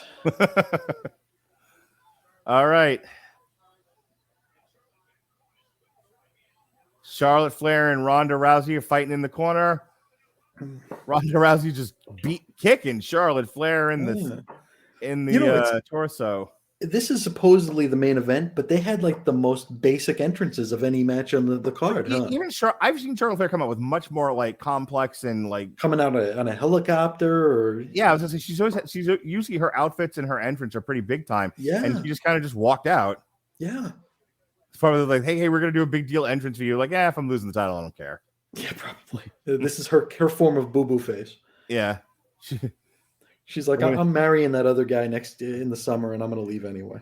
All right, the classic Ronda Rousey crotch fix. Yeah, you gotta pick that wedgie, both of them. I was going to say, you ever watch her in the UFC and Strikeforce? She was always adjusting her outfits. Mm-hmm. Never quite found one that fit properly. Okay, thrown down. Oh my God! Ronda Rousey just tosses Charlotte Flair, but Charlotte Flair goes for a figure four. Ronda Rousey blocks into a guillotine or a. Looks like she's going for a triangle armbar combination. Yeah. Now they're back on their feet. Charlotte Flair and Ronda Rousey attempting the work shoot. Don't shoot yourself into a work. All right. Charlotte Flair flips out of the ring. Ronda Rousey still on the attack. The Boot to wily the chest. veteran, Charlotte Flair. Interesting that Charlotte, we're calling now like Charlotte Flair the Riley veteran. It's right. Between the two. Using the ropes to her advantage. And now Ronda. Ronda Oh, no, mounting. Ronda, don't take flight. No, Ronda. All right. Shades of the Ultimo Dragon. Yes. She's Or got herself a Tajiri. leg, yeah, something along those lines. The octopus. They are fighting alongside the ring apron. The hardest part of the ring. I can't imagine this is going to end well for either one of them. There it is. Charlotte Flair drops down, slams Ronda Rousey on the back of her head. Even YouTube flagged your video. Did they? What? For a copyright violation. Oh, I guess because they can see the WWE in the background on the TV. Oh God, really? Oh God, could you imagine? You only see half this. Who's watching? Oh God. Let's see here.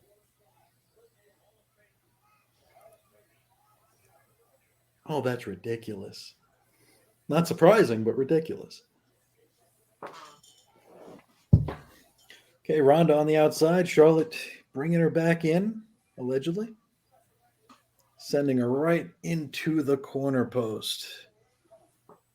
Charlotte sticking on the attack here, rolls Ronda back in the ring. Yep, I have an active copyright strike from the WWE for this. Jesus. Well, they shut down my channel for playing the American Males theme. Yeah, the whole video is yep. YouTube removed the whole thing. So we are just on Facebook now. Jeez. The copyright owners asked to take down your video because they believe it contains materials that violates the copyright. Removed from YouTube. Your channel received a strike. If you get 3, along with any associated, you will be subject to termination. Okay. You really think it's because of the action in the background there? I can't imagine why else it would be there. Yeah, unless it's the background image on the vid. Ridiculous. Yep. All right. Well, let's take this down. Okay, Charlotte. Ooh, Charlotte with a messy shot to the face there. No, Jason, we don't think you would lie. No. So we're still on Twitch, though, for what that's worth. Very cool. Okay, we got a sort of a dragon sleeper here without the other hook. Ronda working her way out, flings Charlotte over. Knee to the face. As if Charlotte hasn't had enough work done to her face.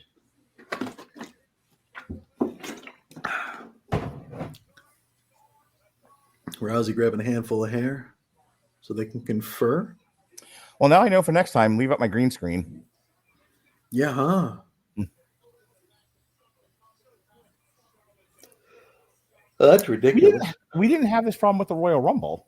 We haven't had this problem at all until right now. Well, I was going to say, the Royal Rumble was the only one that you could see it in the background. What about NXT? Could we see it this morning? No, I had it on my monitor. Oh, okay. Yeah. That's what I'm saying. Like the only other time that we've done this where I had it on the monitor, where I had it on the big TV rather, not the monitor, was the Rumble. Was the Rumble, yeah. Yeah. All right. So tomorrow night I'll have to put my green screen up again and put it on the. I can have it on both. I can have it on the monitor and the big TV for the family.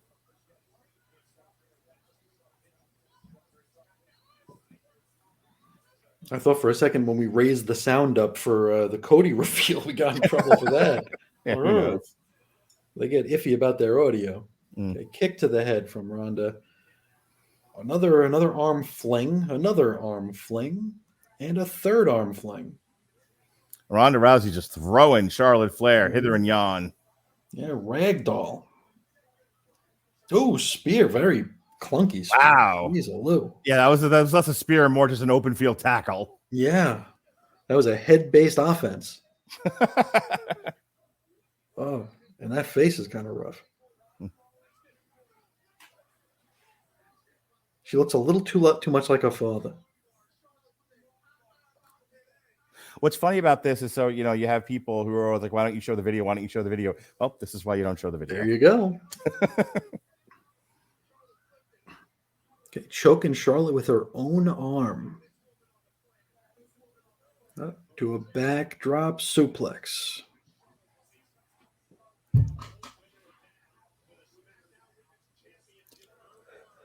It feels like there's no urgency in this match. Ugh.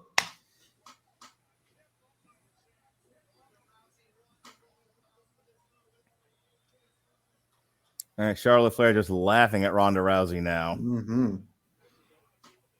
She's going to ascend.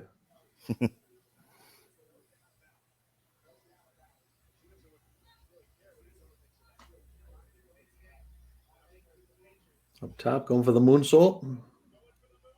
Oh, lands on her feet. Then, oh, that was ugly. What was the point of that? Yeah.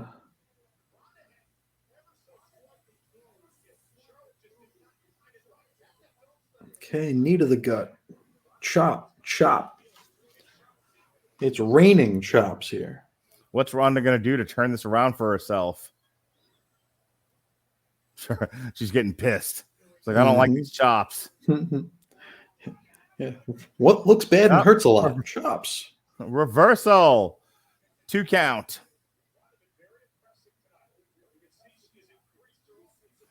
Jason says about 8 minutes ago is when we lost the video on YouTube. Oh, wow.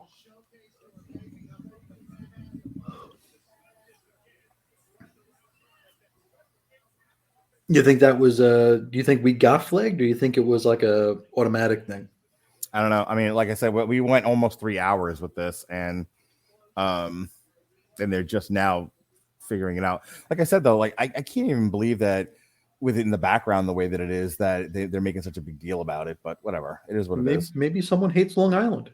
that was it. Somebody filed a complaint. They're like, enough with Ralph's Italian Screw Ice. these guys. Smith Haven my ass. All right, they are fighting on the top rope in the corner. Ronda Rousey with Charlotte Flair.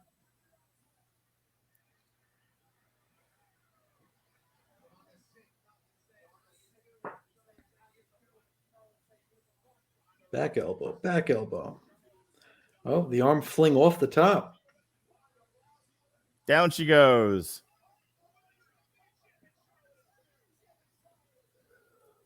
Oh, look at Ronda's chest. Those chops left some marks. Oh, boy. Mm.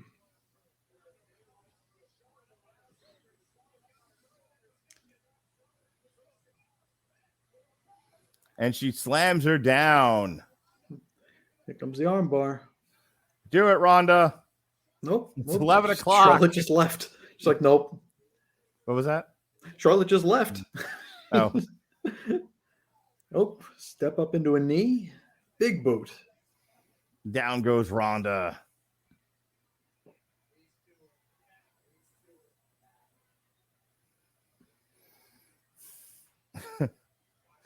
I always enjoy watching Charlotte Flair struggle in some of these matches because she does that like maniacal laugh thing. Mm-hmm.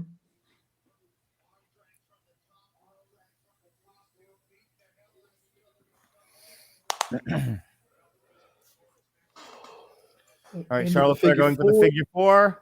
Ronda pulls her over. Ooh. Scoop slam from Ronda Rousey. Yeah.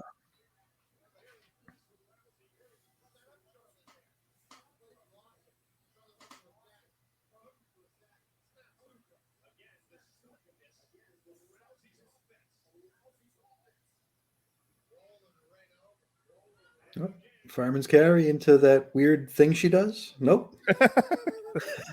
You know that weird thing? Yeah, I don't know what they call it. It's not like a Samoan drop. It's like a snappy something or another.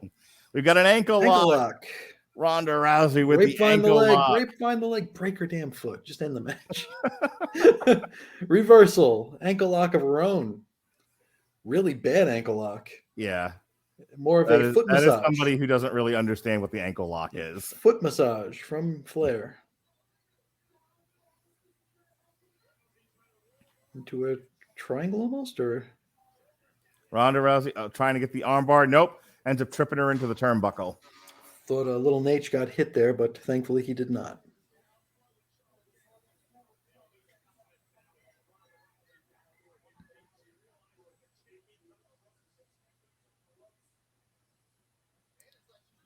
Ronda's busy celebrating instead of strolling breaking around the arm. ring, Yeah. you know, like you would in a fight. Yeah, Ronda's getting her steps in.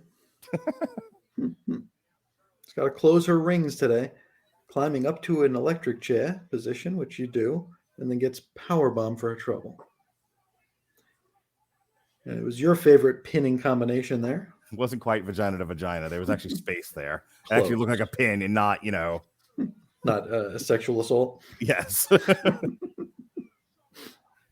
Yeah, she was actually like trying to like use leverage there. It wasn't just. It wasn't. You know, It wasn't straight molestation. They weren't There we sharing. go. It. Armbar. Oh, roll through into the figure. Oh, Charlotte Flair goes into back a again. Trip leg down. lace. Just into the ankle lock. back and forth chain wrestling between Ronda Rousey and Charlotte Flair. It doesn't get sloppier than this, folks. All right. Grapevine the leg. Come on. Oop, there you go. Grapevine the leg. There it is. Where's Gotta Charlotte tap. Flair going to go now? You gots to tap, Charlotte. You gots to tap. She's close. Oh, rolling through. Nope. Nope. Them There it is. gigantic Boot in the legs. Kicking her way free. Yep. She boots Ronda Rousey in the face. That's giant privilege right there.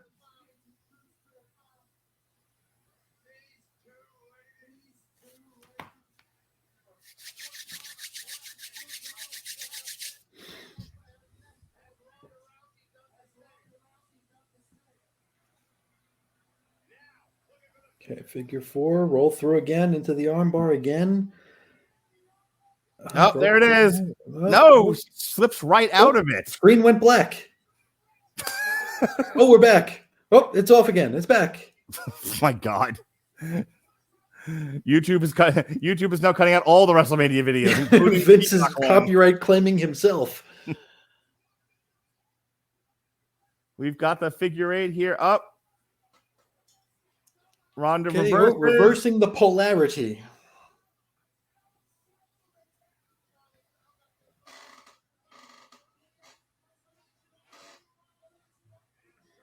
Oh, reversing back. We're at the ropes. Come on. We're at the ropes. You got to break it up, ref.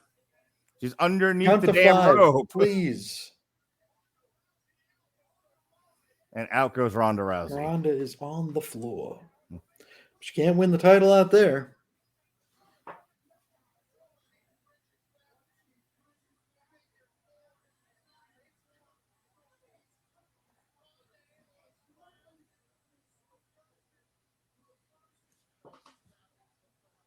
Yeah, little Nate is showing a little bit of favoritism, isn't he? Charlotte is trying to ascend to the top rope, and Ronda Rousey keeps pulling her down. Oh, and the arm fling. Oh, But you can't win the title out there, Ronda. Roll took that back rather out. hard. Did she did. She did indeed.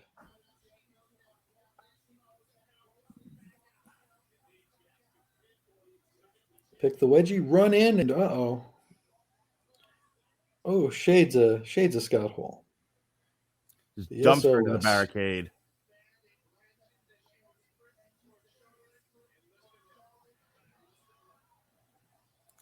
Oof. Look, is it the tightest match I've ever seen? Not particularly, but pretty good match so far. To theoretically end WrestleMania Night 1.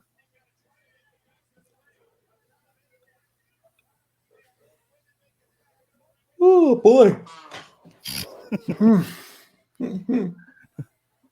That's always a bad sign when you're. It both is, flying. isn't it? All right, Ronda and Charlotte are face to face here in the Staring center at of each the other, ring. shoving the faces. You gotta What's the stay big on boot? her, Charlotte. You can't just taunt her. Put the big boot up into the weird thing. Oh, she hit the weird thing. Oh, They foot called on it the Piper's rope. Pit. Foot on the rope. Oh, they Yep. called it Piper's Pit? Yes. Okay. Whatever that weird Samoan drop thing she does. That's what they called it. Okay. At least we can call it something other than that weird thing.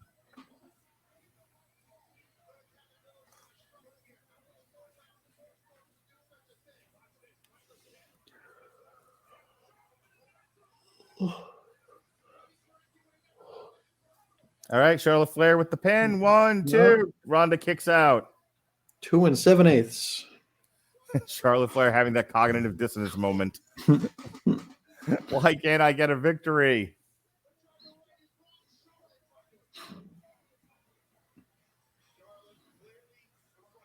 Be curious to see about when they go into the finish, what's gonna spark it here. Seeing as Ronda's looking pretty worn out. Yeah, they both are. It's just this weird loose chain wrestling. And Charlotte Flair going into her tantrum mode. She's just counting to 90 to see what day she could start somewhere else. Go join her boyfriend over in AEW. Yep.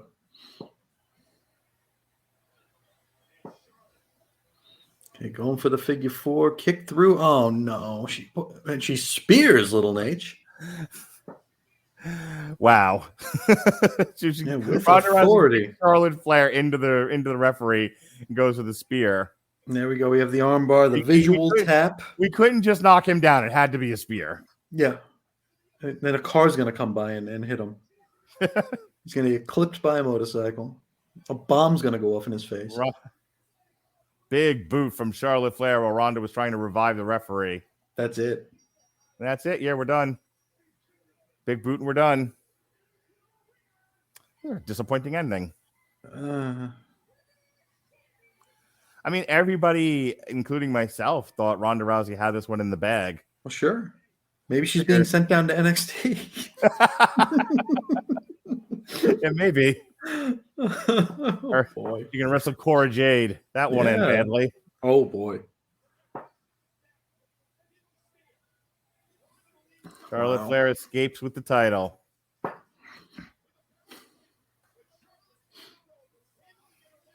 So I guess, it's this whole WrestleMania backlash thing sucks because we're having some of these matches that are just being set up to give us our rematch. And that's what this feels like.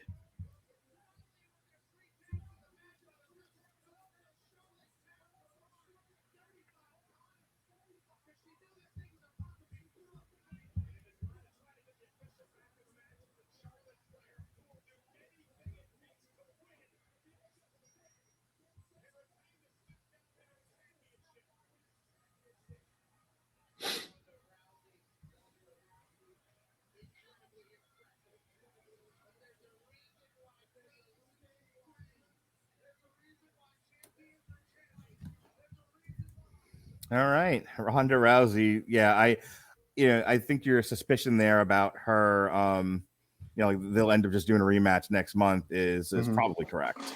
Yeah. We have a commercial here. What is happening? Got Bobby Lashley lifting weights.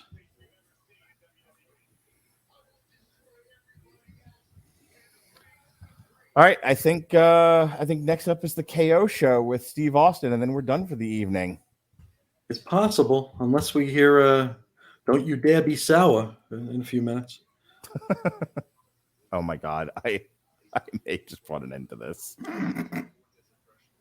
Like we saw the main event, we're done here. The KO show will be like the 316 day in the pandemic Raw. It's like he's just gonna come out, have a beer with Becky Lynch, and then like leave awkwardly. Yeah. So is Bobby a babyface now? He's taking on Omos, I think. Is Omos a babyface or a heel? I assume he's a heel. Okay. You know what? I might have that backwards. Bobby Lashley might still be heel and almost turn face after breaking up with AJ Styles. Oh, okay. Which probably makes better sense, even though Omos is like 8 feet tall. Yeah.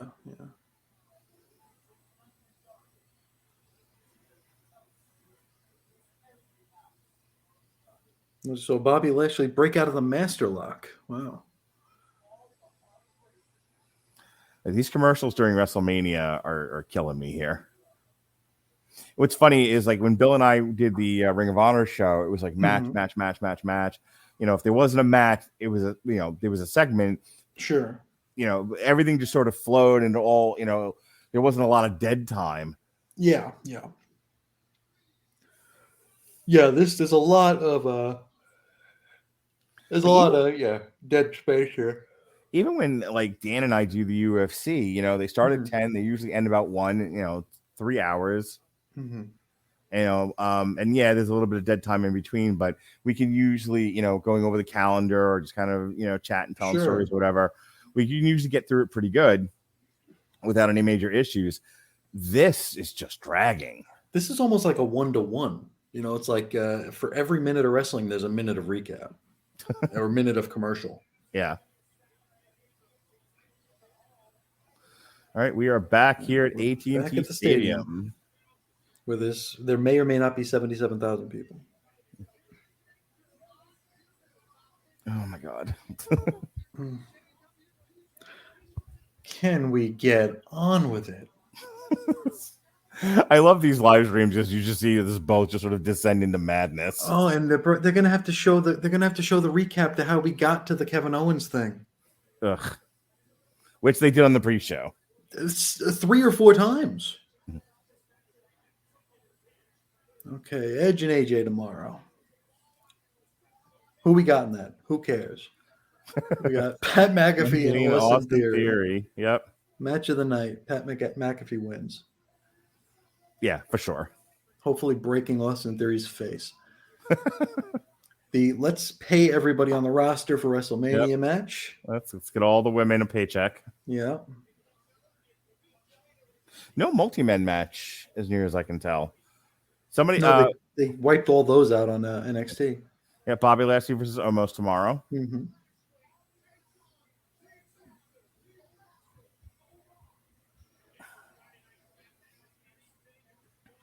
Oh, the Knoxville. Yes. Johnny Knoxville, Sami Zayn. Anything goes. And that'll get 45 minutes for some reason. I'm sure that won't be terrible.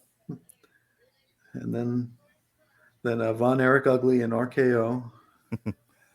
Against Otis and Chad and the Street Profits. And the Profits. And it's the closest you're getting to a multi-man match. I guess so.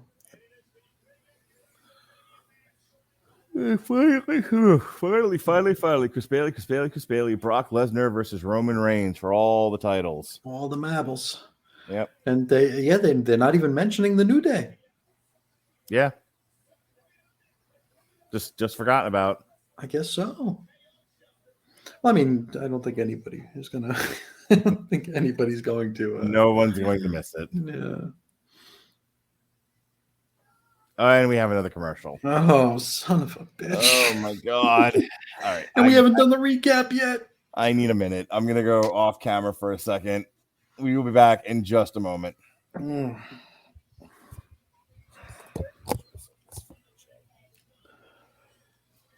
Let's keep each other awake, huh? Tomorrow, I guess we have Reigns and Lesnar. I'm looking forward to that. It's about all I'm looking forward to tomorrow.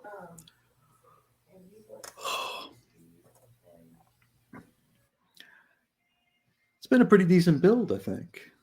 The double cross with Heyman, joining back with Lesnar for a bit before going back to Reigns. It's pretty good. I'm sorry, y'all. I'm out.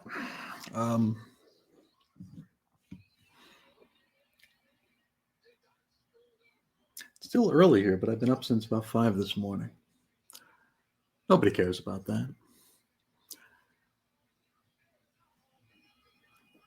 Yeah, we're looking at some ballyhoo here from Brock and Reigns, where forklifts were involved and doors being ripped off of cars. That was pretty cool. See, the only thing I'm looking forward to is Heyman costing Reigns the title. That's a good question. I think one of the things I'm so excited about for this match is that I can't call it. And I mean, I thought I could call the Ronda Charlotte match. I would have been wrong to do so, but I can't call this match. I can't call the Reigns Lesnar deal because I think that there's positives to both. And Cowboy Brock is awesome. Cowboy Brock is fantastic. Liz says if they cut the commercials, they could have had the New Day. Yeah. If they cut the commercials, we could have had everybody in the New Day in their own singles match. There were just too many damn commercials. I actually started watching during the pregame show, pre-show, I guess. I never watched the pre-show, but I did put it on just to try to catch myself up on the stuff that I'd missed. I don't really watch week to week. And when Mark and I did the NXT show, it was kind of embarrassing how little we knew about what was going on in the product. So figured I'd watch it. And the pre-show was all these commercials over and over again, to the point where like I was bored of it already. And here they are in the show that we're allegedly paying for. We're getting the same commercials. And here we are with a DraftKings commercial. Why? And I love how they have the lady on it being very, very phony. She's like, hey, WWE fans. Ridiculous. If they cut commercial, we would have gotten all matches in one night for sure. For sure. Yeah, I was being a little sarcastic when I said it's like a 1-to-1 thing, but it's not far off. I feel like for every minute of wrestling, we're getting a minute of ads or a minute of just other stuff. All right. I am back. All right. Now they're advertising for WrestleMania next year. Oh, well, great. Los Angeles. Isn't it next year already? It's certainly getting there. Oh, Lordy. And how many of these people will still be on the roster next year? Yep, it's 2 nights.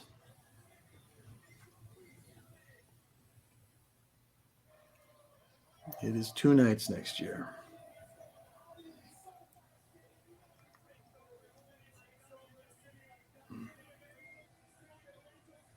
Oh, the poor guy wearing a New Day t-shirt.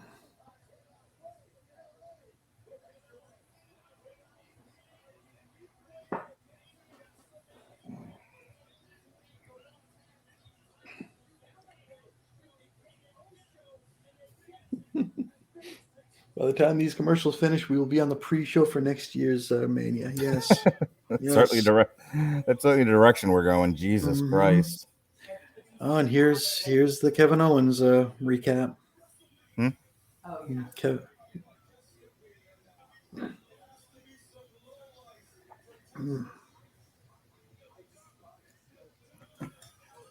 All right, the Kevin Owens show. Let's see what a disaster this turns out to be.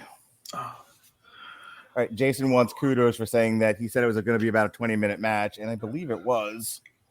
Go ahead and I think it was 20 days. Yeah, so the Wikipedia was updated. It was almost 20 minutes for Charlotte Flair and Ronda, and they just cut that match entirely. Wow. Like it's just gone from the card. So it'll be on Raw or SmackDown or something. Yeah, something like that. Wow.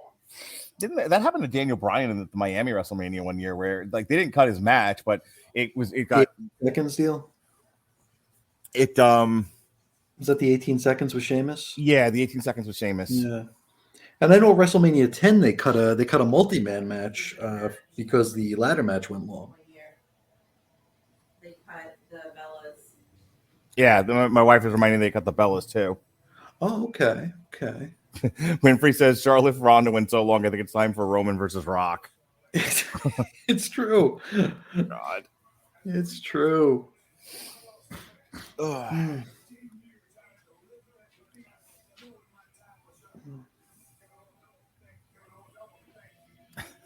He's talking about his last loss to The Rock. Mind you, it was out of 3 WrestleMania matches with The Rock. Yep. He lost the last one before he retired. Yep. And this is what we're still talking. Yeah. This is the big source of controversy with him and Kevin Owens. Well, no, you see, Kevin Owens hates Texas. And by God, the embodiment of Texas. Yeah. Is here's your ba with a ba. Yes. Yeah, I had to hear that about 4 times during the pre-show. Kid Rock tickets are on sale for here in Florida. I am dying to get tickets for that. I love me some Kid Rock.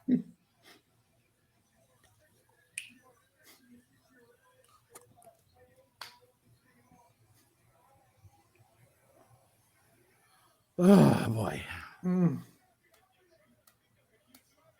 I like the way we have to go through this whole intro to get this done. Yeah, and I mean, we still have intros And you know the crowd's going to lose its shit, right? So it's going to be like forever for them to get started because I got to wait for the crowd to like shut up finally. Yeah. I hope it's a video they just pumped in from his fucking ranch. Can you imagine? Here so via satellite. That piece is the best. Oh, that'd be awesome.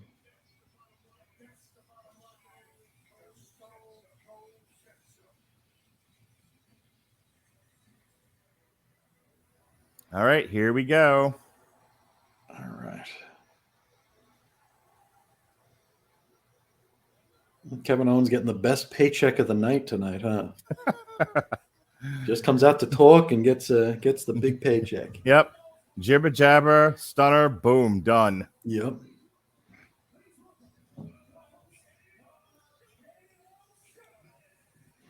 Remember how like 6 weeks ago we were all excited that this was going to be a match? Well, maybe not excited, but we expected it. I thought like after all this time, Austin would maybe get himself in match for just one show. Yeah. And that would be it. And I actually got an argument with some people about that. They were like, no one wants to see Austin wrestle anymore. And I'm like, I would rather not see yet another stupid sketch. Yeah, another stunathon. We get a stunathon like once a year, I feel like. Yeah.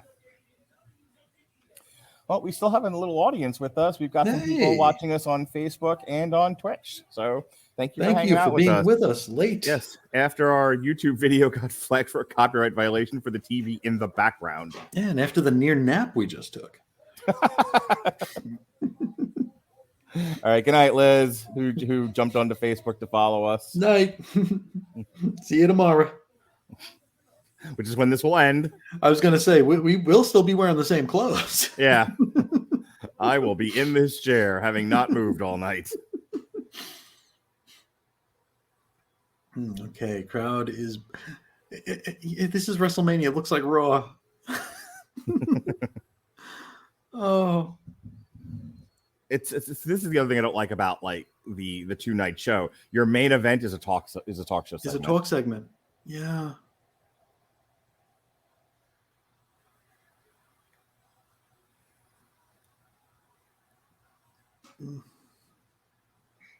So Cody showed up. That was pretty cool.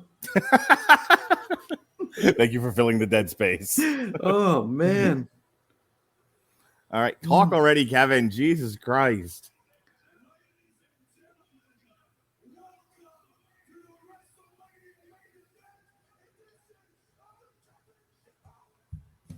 Well, he is all kinds of excited. Yeah. How long does he do the spiel before Austin walks out and stuns him?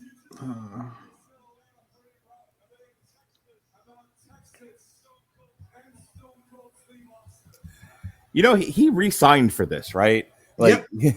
They asked him, like, do you want to sign? And he was like, how much money are you going to pay me? And they paid him to stay. Mm-hmm. And this was the reward for staying. Yeah, he gets to do a stupid segment with Steve Austin in the main event of night 1 of WrestleMania. I mean, it sounds like I'm complaining, but like if you're Kevin Owens, this is a pretty sweet deal. This is the best paycheck you're going to get. Yeah. Do a little comedy bit. Yep. Yeah.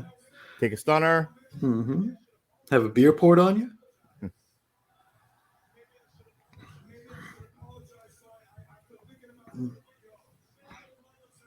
Yeah, did Zayn resign too, huh? Yeah, he did. Interesting. Some of these guys realize that the grass is not always greener over on AEW, and there's certainly no other good place to go. No. All right, we're still doing a heel territory promo. Yeah, we're doing your sports team suck. Yeah, your town sucks. Yeah, your women are ugly. Your schools are bad. You people don't even have an ice cream man. You don't wear shoes in your supermarket.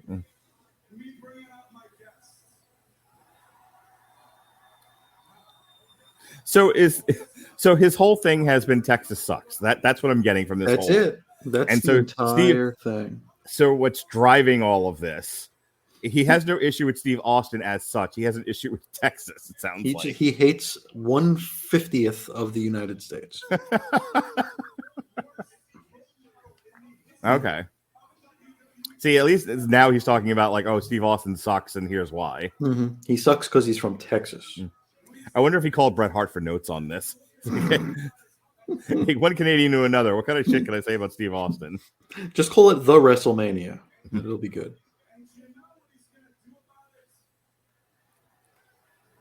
Absolutely nothing. There it is. Yep. Steve Austin, known for not having a hair trigger, known for listening. Mm-hmm. He's a reasonable fellow. Very patient.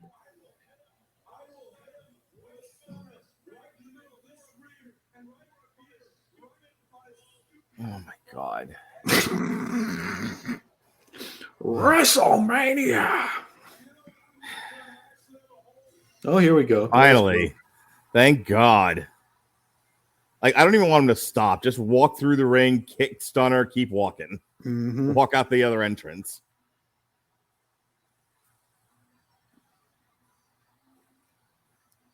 No vest. Just wearing a t-shirt. No vest. People are happy to see him, though. We're having a moment, Christian. We're having a moment. We are indeed. It's all about the moments. He's wearing his bionic knees, so that's a sign something's going to happen. Well, I'm sure he doesn't want to pull a hammy mid-stunner. Dude's arms are jacked. Jesus. From catching them rats. Mm-hmm. Jason says he'll tear a quad walking to the ring without his knee braces. He looks thin. Yeah, he looks in decent shape. A really good shape, actually. Winfrey pointing out, and this is why I wanted to put the volume up. I wanted to see what the pop is, and yeah, people are losing their minds. Mm-hmm. Like, you think about, I was in. So Austin shows up in 96, I think, which means I'm in my second year of college. So I'm about 20. So 1996 through what year was WrestleMania? 2002. Okay, well, he showed up back at 2003. 20. Yeah. I want to say WrestleMania 20 is 2004. Yes, it was.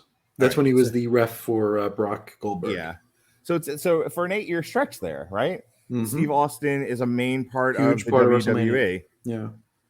And so for people who are in their 20s, between the 20s and 30s, plus or minus a few years younger, older, this guy was a big deal. He was a big star. Oh, yeah. And they had him as an authority figure on Raw with Bischoff for a few years. Right. Yeah, he lingered for a bit too. Yeah. Mm-hmm. So, I mean, it's not any wonder, I'm sure you have people in the crowd who are around our age who was like, I used to love this guy. Yeah, who are not super critical about the wrestling. And they're just like, yay, the guy I like from the thing I like from the time I was watching. Which is a big part of like The Rock's appeal now. Yeah. The Rock Hogan was funny. I mean, yeah. The Rock was funny in the 90s. That's it. For a relatively short period of time. Yeah. But a very pivotal, seminal part of time. Mm-hmm. I feel like it's 97 where he does the nation thing. Rock? Yeah. It was mid, because he was injured in early or summer of 97. Then he came back in the nation. And then he headlined WrestleMania in 99. Yes. So you think about like how 15, yeah. You're just talking about like, the Rock. I mean, his time at the top of the company, it's not that much less than Austin's, and I think he hung around a little bit longer after. Yeah, they both were relatively quick. It's funny how you we look at people like Orton and Cena now, and it's like they've just been around forever. And then you Right. think like Hulkamania was like 6-7 years.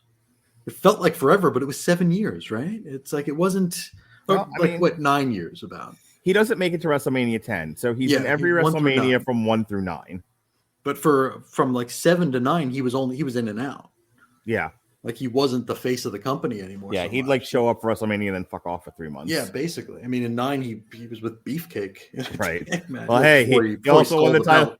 Yeah, I was gonna say he won the title from Yokozuna in like half a second. Okay, so he's in the ring.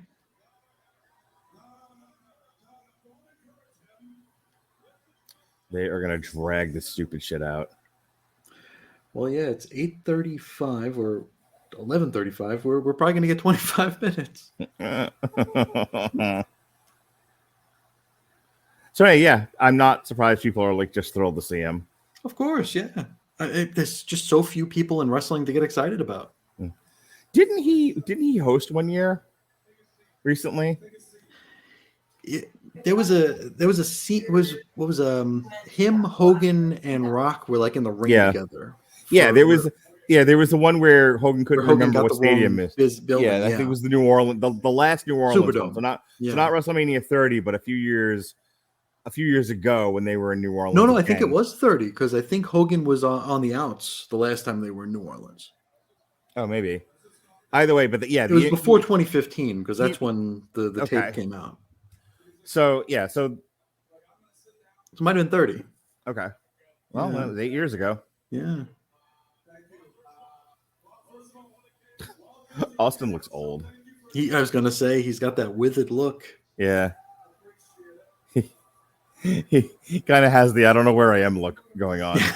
He's got the girl from The Way look.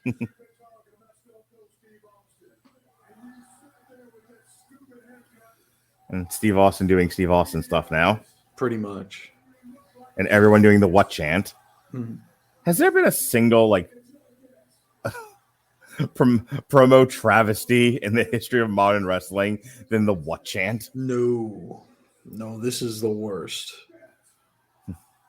Like Austin doing it to taunt his opponents, one thing. The crowd doing it anytime anyone speaks ever. Well, and I mean the WWE, they when they went to the staff of writers, it's like they wrote to facilitate the what chants. Yeah. It's like you're going to say one line, you're going to pause. Yeah. One line, pause. Every promo is going to be someone reading a list. It just this very, very hospital food cadence that everybody's going to use.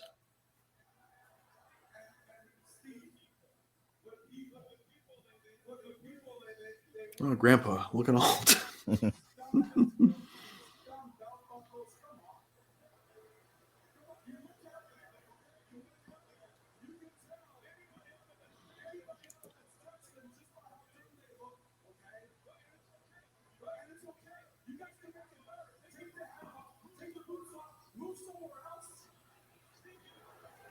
So Texas, huh?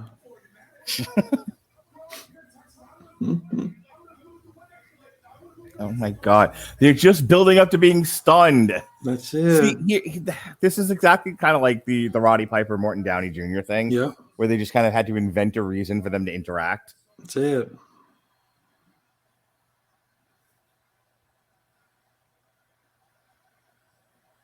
They doing tomahawk chops or something? What is this?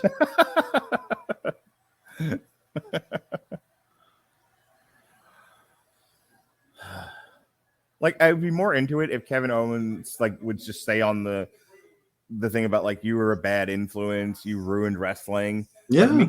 Like the thing I've always liked about like some of Paul Heyman stuff is like he would draw for some really real things and be like, this is like the infamous Survivor Series promo before the end of the invasion. Like that. Where he talked to Vince about how he destroyed everything. Right. Like you stole from me. You got rich off of my ideas. And like that's just a great promo. Mm-hmm.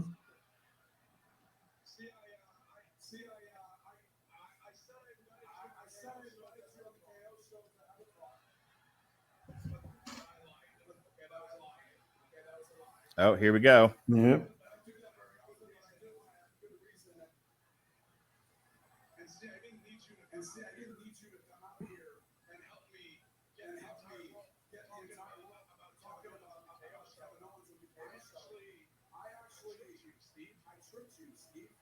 Oh my God.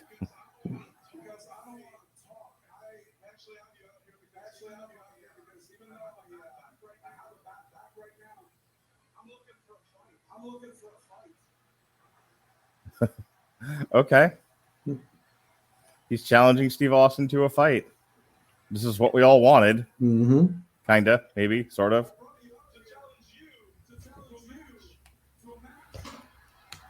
At WrestleMania Backlash. In Los Angeles next year. Yes. At next year's WrestleMania.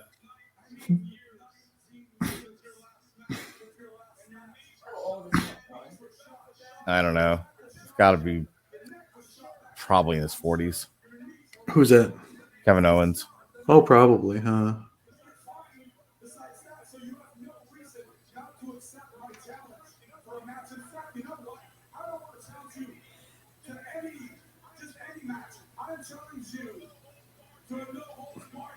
Oh, he wants a no-holds-barred match with Steve Austin, which, as Jim Cornette says, an excuse for lazy booking. I'm older than him Oh, okay. by a year. Oh, he's 38. 37. 37. There you go. Almost 40 years old, Kevin Owens is. Mm-hmm.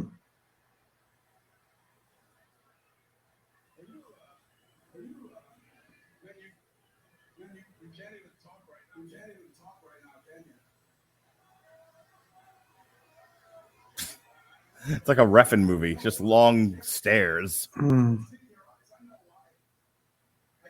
Oh my God.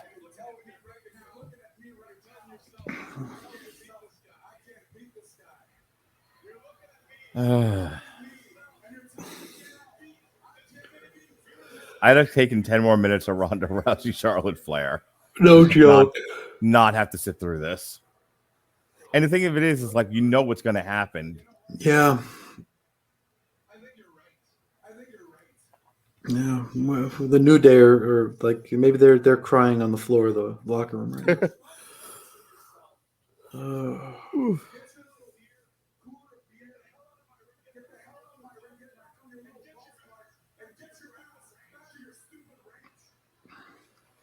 Okay. Go to your stupid ranch. Why didn't you just bring up that his ranch is in California? It's like, hey, you love Texas so much. Why do you live in California? That'd have been funny. Yeah.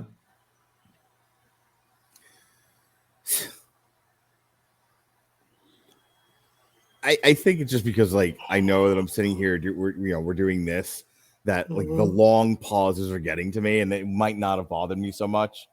Oh, maybe, yeah. But yeah, I think it's a mixture of the being on the air as well as just it's like you want to pull the words out of their damn mouths. Yeah. At this point, I just want to jump to the TV and stun them myself. Yeah.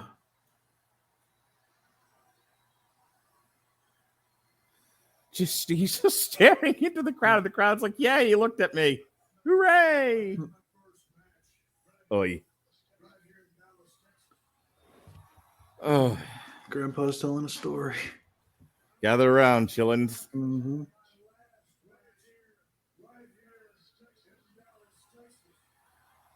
Or you could have had your last match in Seattle.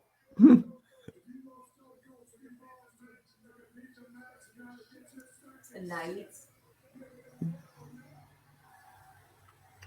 Wow, we had a sack of shit drop there.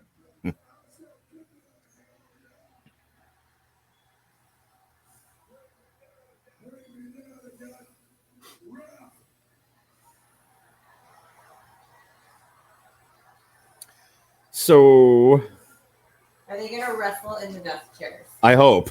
I hope they actually. I hope they stay in the chairs. Oh, out it goes.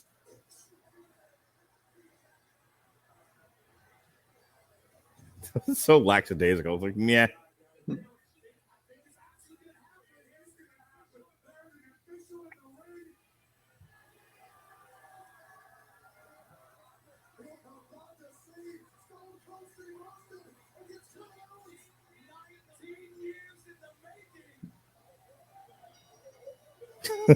Jason with a funny comment here to Grandpa. Tell me about the good old days. Basically, All right, they rang the bell. We have a match. The match has All started. right, kick, stunner. Finger Be done poke of with this doom. already. Finger poke of doom. That would be the best. Wouldn't it? Wait. Dave Meltzer says that Steve Austin might have a match, may or may not have a match tonight.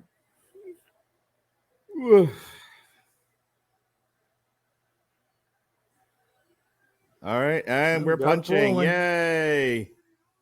Austin and Owens. Two guys who don't want to take their shirts off. Austin and Owens. They're going at it. Austin's just whooping on Kevin Owens because God help us. Nobody on the current roster can beat a legend. Mud hole time. Lost a step of the mud hole stomping, huh? You know, you have to understand those kicks are so vicious. Yep. Well, he is bionic. Oh, there. Come on, Steve. Don't do that. The camera is like Mm-hmm.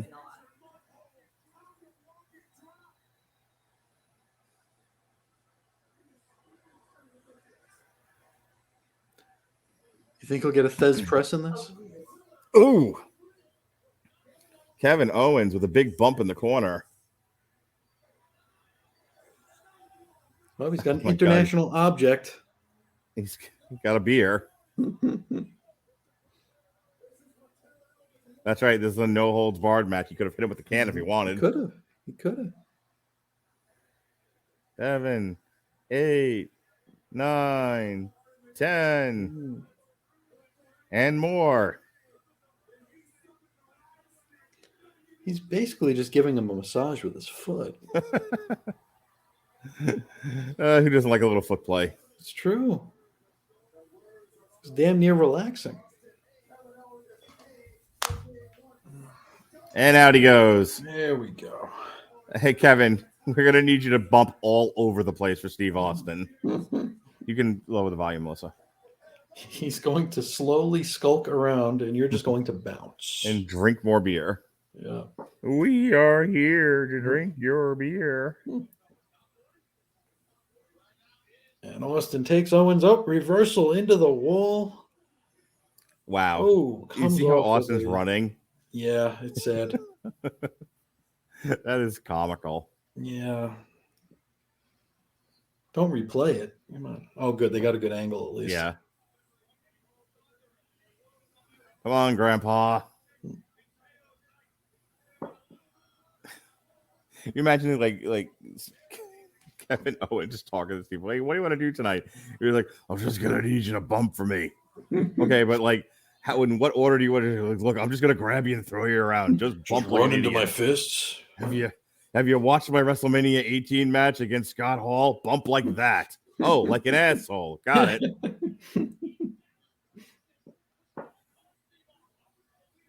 So you think Owens gets a stunner in on Steve?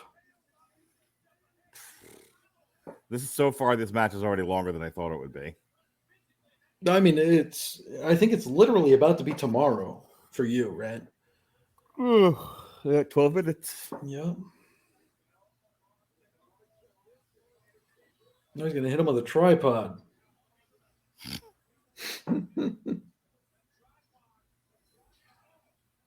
Joke's on him. Most of Steve Austin's legs are made out of that material.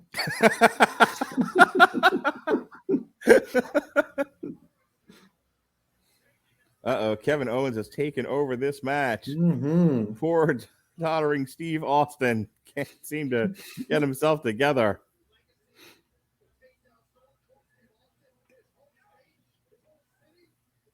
What's he hitting him with?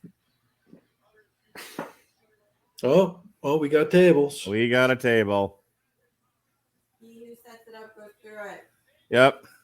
So Kevin Owens setting up his own demise here. Yep, basically. Oh, Georgiak. Ooh.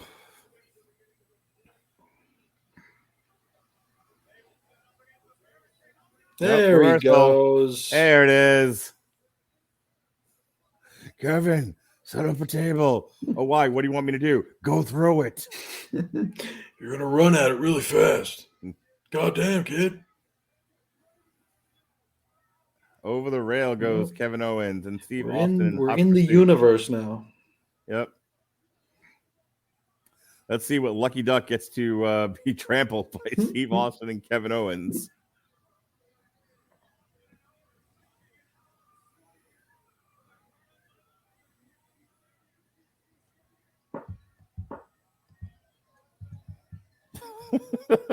Jason says, I've seen turtles fuck. That's more exciting. I believe it. You're probably not wrong about that. Rick Boogs was injured. Rick Boogs has a torn quad. Oh, poor Rick Boogs. Yep. He was legitimately injured in the opening match. The referee threw up the X sign to alert those backstage of the injury. He tore his quadricep patella and will require surgery. You checking the dirt sheets while we're doing this live? Yep. Cody Rhodes returned. Oh, did he now? Yeah, he did. It's pretty cool.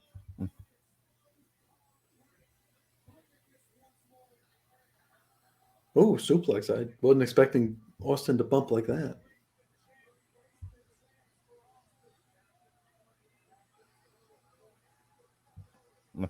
King Kong ain't got nothing on Kevin Owens. All things considered, and our lack of complaining and all of that, there's a pretty cool spot for Kevin Owens to be in. I mean, again, for sure. I'm glad they didn't just do a sketch. Kick wham some stunner. Yeah. Kevin, imagine no one else is going to be able to say they did this. Right. Yeah. Kevin's like, oh, I got to wrestle Steve Austin, and I got to actually have a fairly lengthy match with him, and we did a brawl all over the stadium. That's not the worst thing. No, nobody in his generation can say that. Right. Cena wanted matches with Austin, didn't get it. Punk wanted matches with Austin, didn't get it. Fucking Hogan wanted a match with Austin. Yeah, absolutely.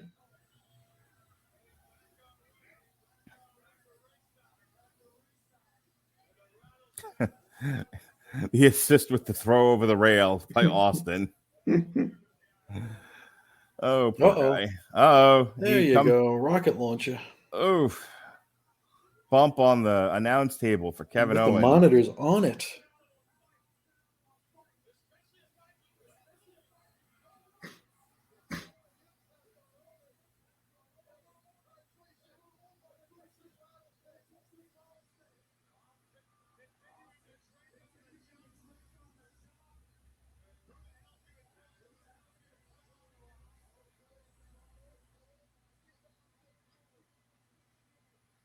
All right, Steve Austin's drinking beer like you do in the middle of a fight. You ever do that? You ever get into a bar fight and stop to drink? Oh, yeah, all the time. Yeah, once my noodles came and I got the chopsticks out and was eating that between punches. All right, Steve Austin just laying a whooping on Kevin Owens. Is it weird that for me this night ended with Cody Rhodes, Seth Rollins? Is it weird that it ended for me there too? Yeah. So, they would always throw around this magic number to get Steve Austin to wrestle again. Mm-hmm. This crazy amount of money with a lot of zeros on the end of it. What do you think it is? What do you think it was? 10 million? Probably, huh? Yeah. 7 figures? Yeah. Yeah. I guess we should just be happy it was here and not in Saudi Arabia.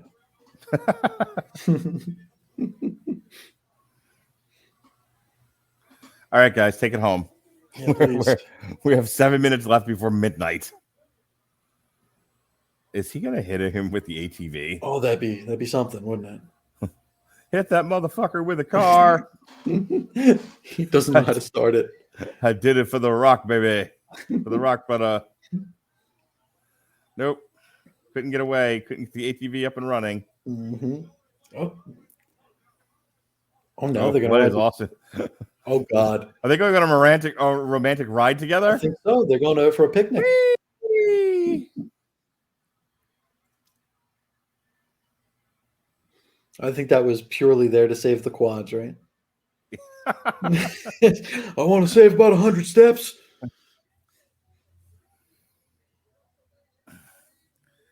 All right, I guess they're preparing for one final bump here. Gotta be, huh? That if they're back on the platform, he's got to knock them off into like tables or a or a bowl of electricity or something, right? Yeah, a bowl of electricity.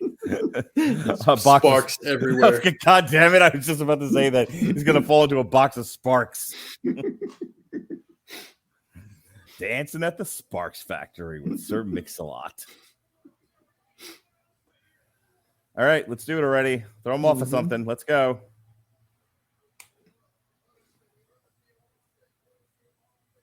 Well, we got to get a stunner in here too, right? Yeah. Maybe that's how he does it. Yeah. Stuns him and throws him off. Got him up for suplex. Oh, right onto the platform. So all those people in Seattle can't say they were at Steve Austin's last match anymore. Not anymore. Just like me with Shawn Michaels. I was at Shawn Michaels' last match until Saudi. Oh, that debacle with him and Triple H and Kane and The Undertaker? Yeah, Age was and that Cage or whatever the age was. That Australia? Was it Australia? It might have been. It was somewhere foreign. Yeah. But his original last match was here. Oh, down the ramp he rolls. Rolling. Oh, he stopped at the M and now he's still rolling. He made it to the A.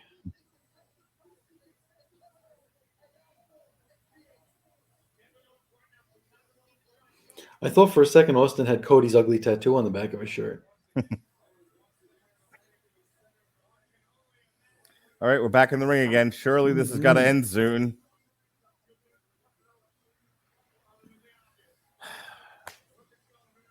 I know this is the thing he does that everyone likes, but please, can we not drink more beer? Can we just end the match?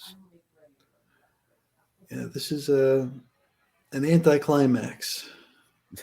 That's been the word that's been thrown around. That's been the watchword, hadn't it? Yeah. Except for friggin' Cody. What the hell are the odds of that? Oh, my God. Stop advertising Austin's beer that he isn't really drinking and just spitting out again. It's not wine, you asshole. Oh, there we go. Austin got stunned. Hey, Austin took his own stunner. How about that? Pin him. Go for the pin, you jagoff. There we go. There you go. And of course he kicks out. Because of course he does. But of course.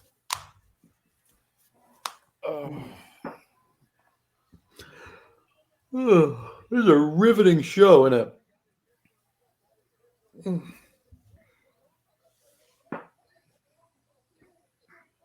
I think Mark has fallen asleep.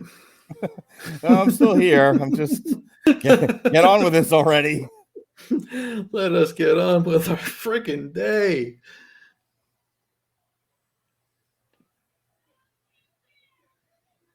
All right. Got a folding chair. This is no holds barred. No rules. Here we go. He's going to wind up. All right. He's going to crown him. Oh, no, bump. Of course. Looney tuned himself right in the head. Wabbit season. Now kick wham stunner. There we go. There it is. Stone Cold Steve Austin stunner just kills a man. Anyone else does a stunner?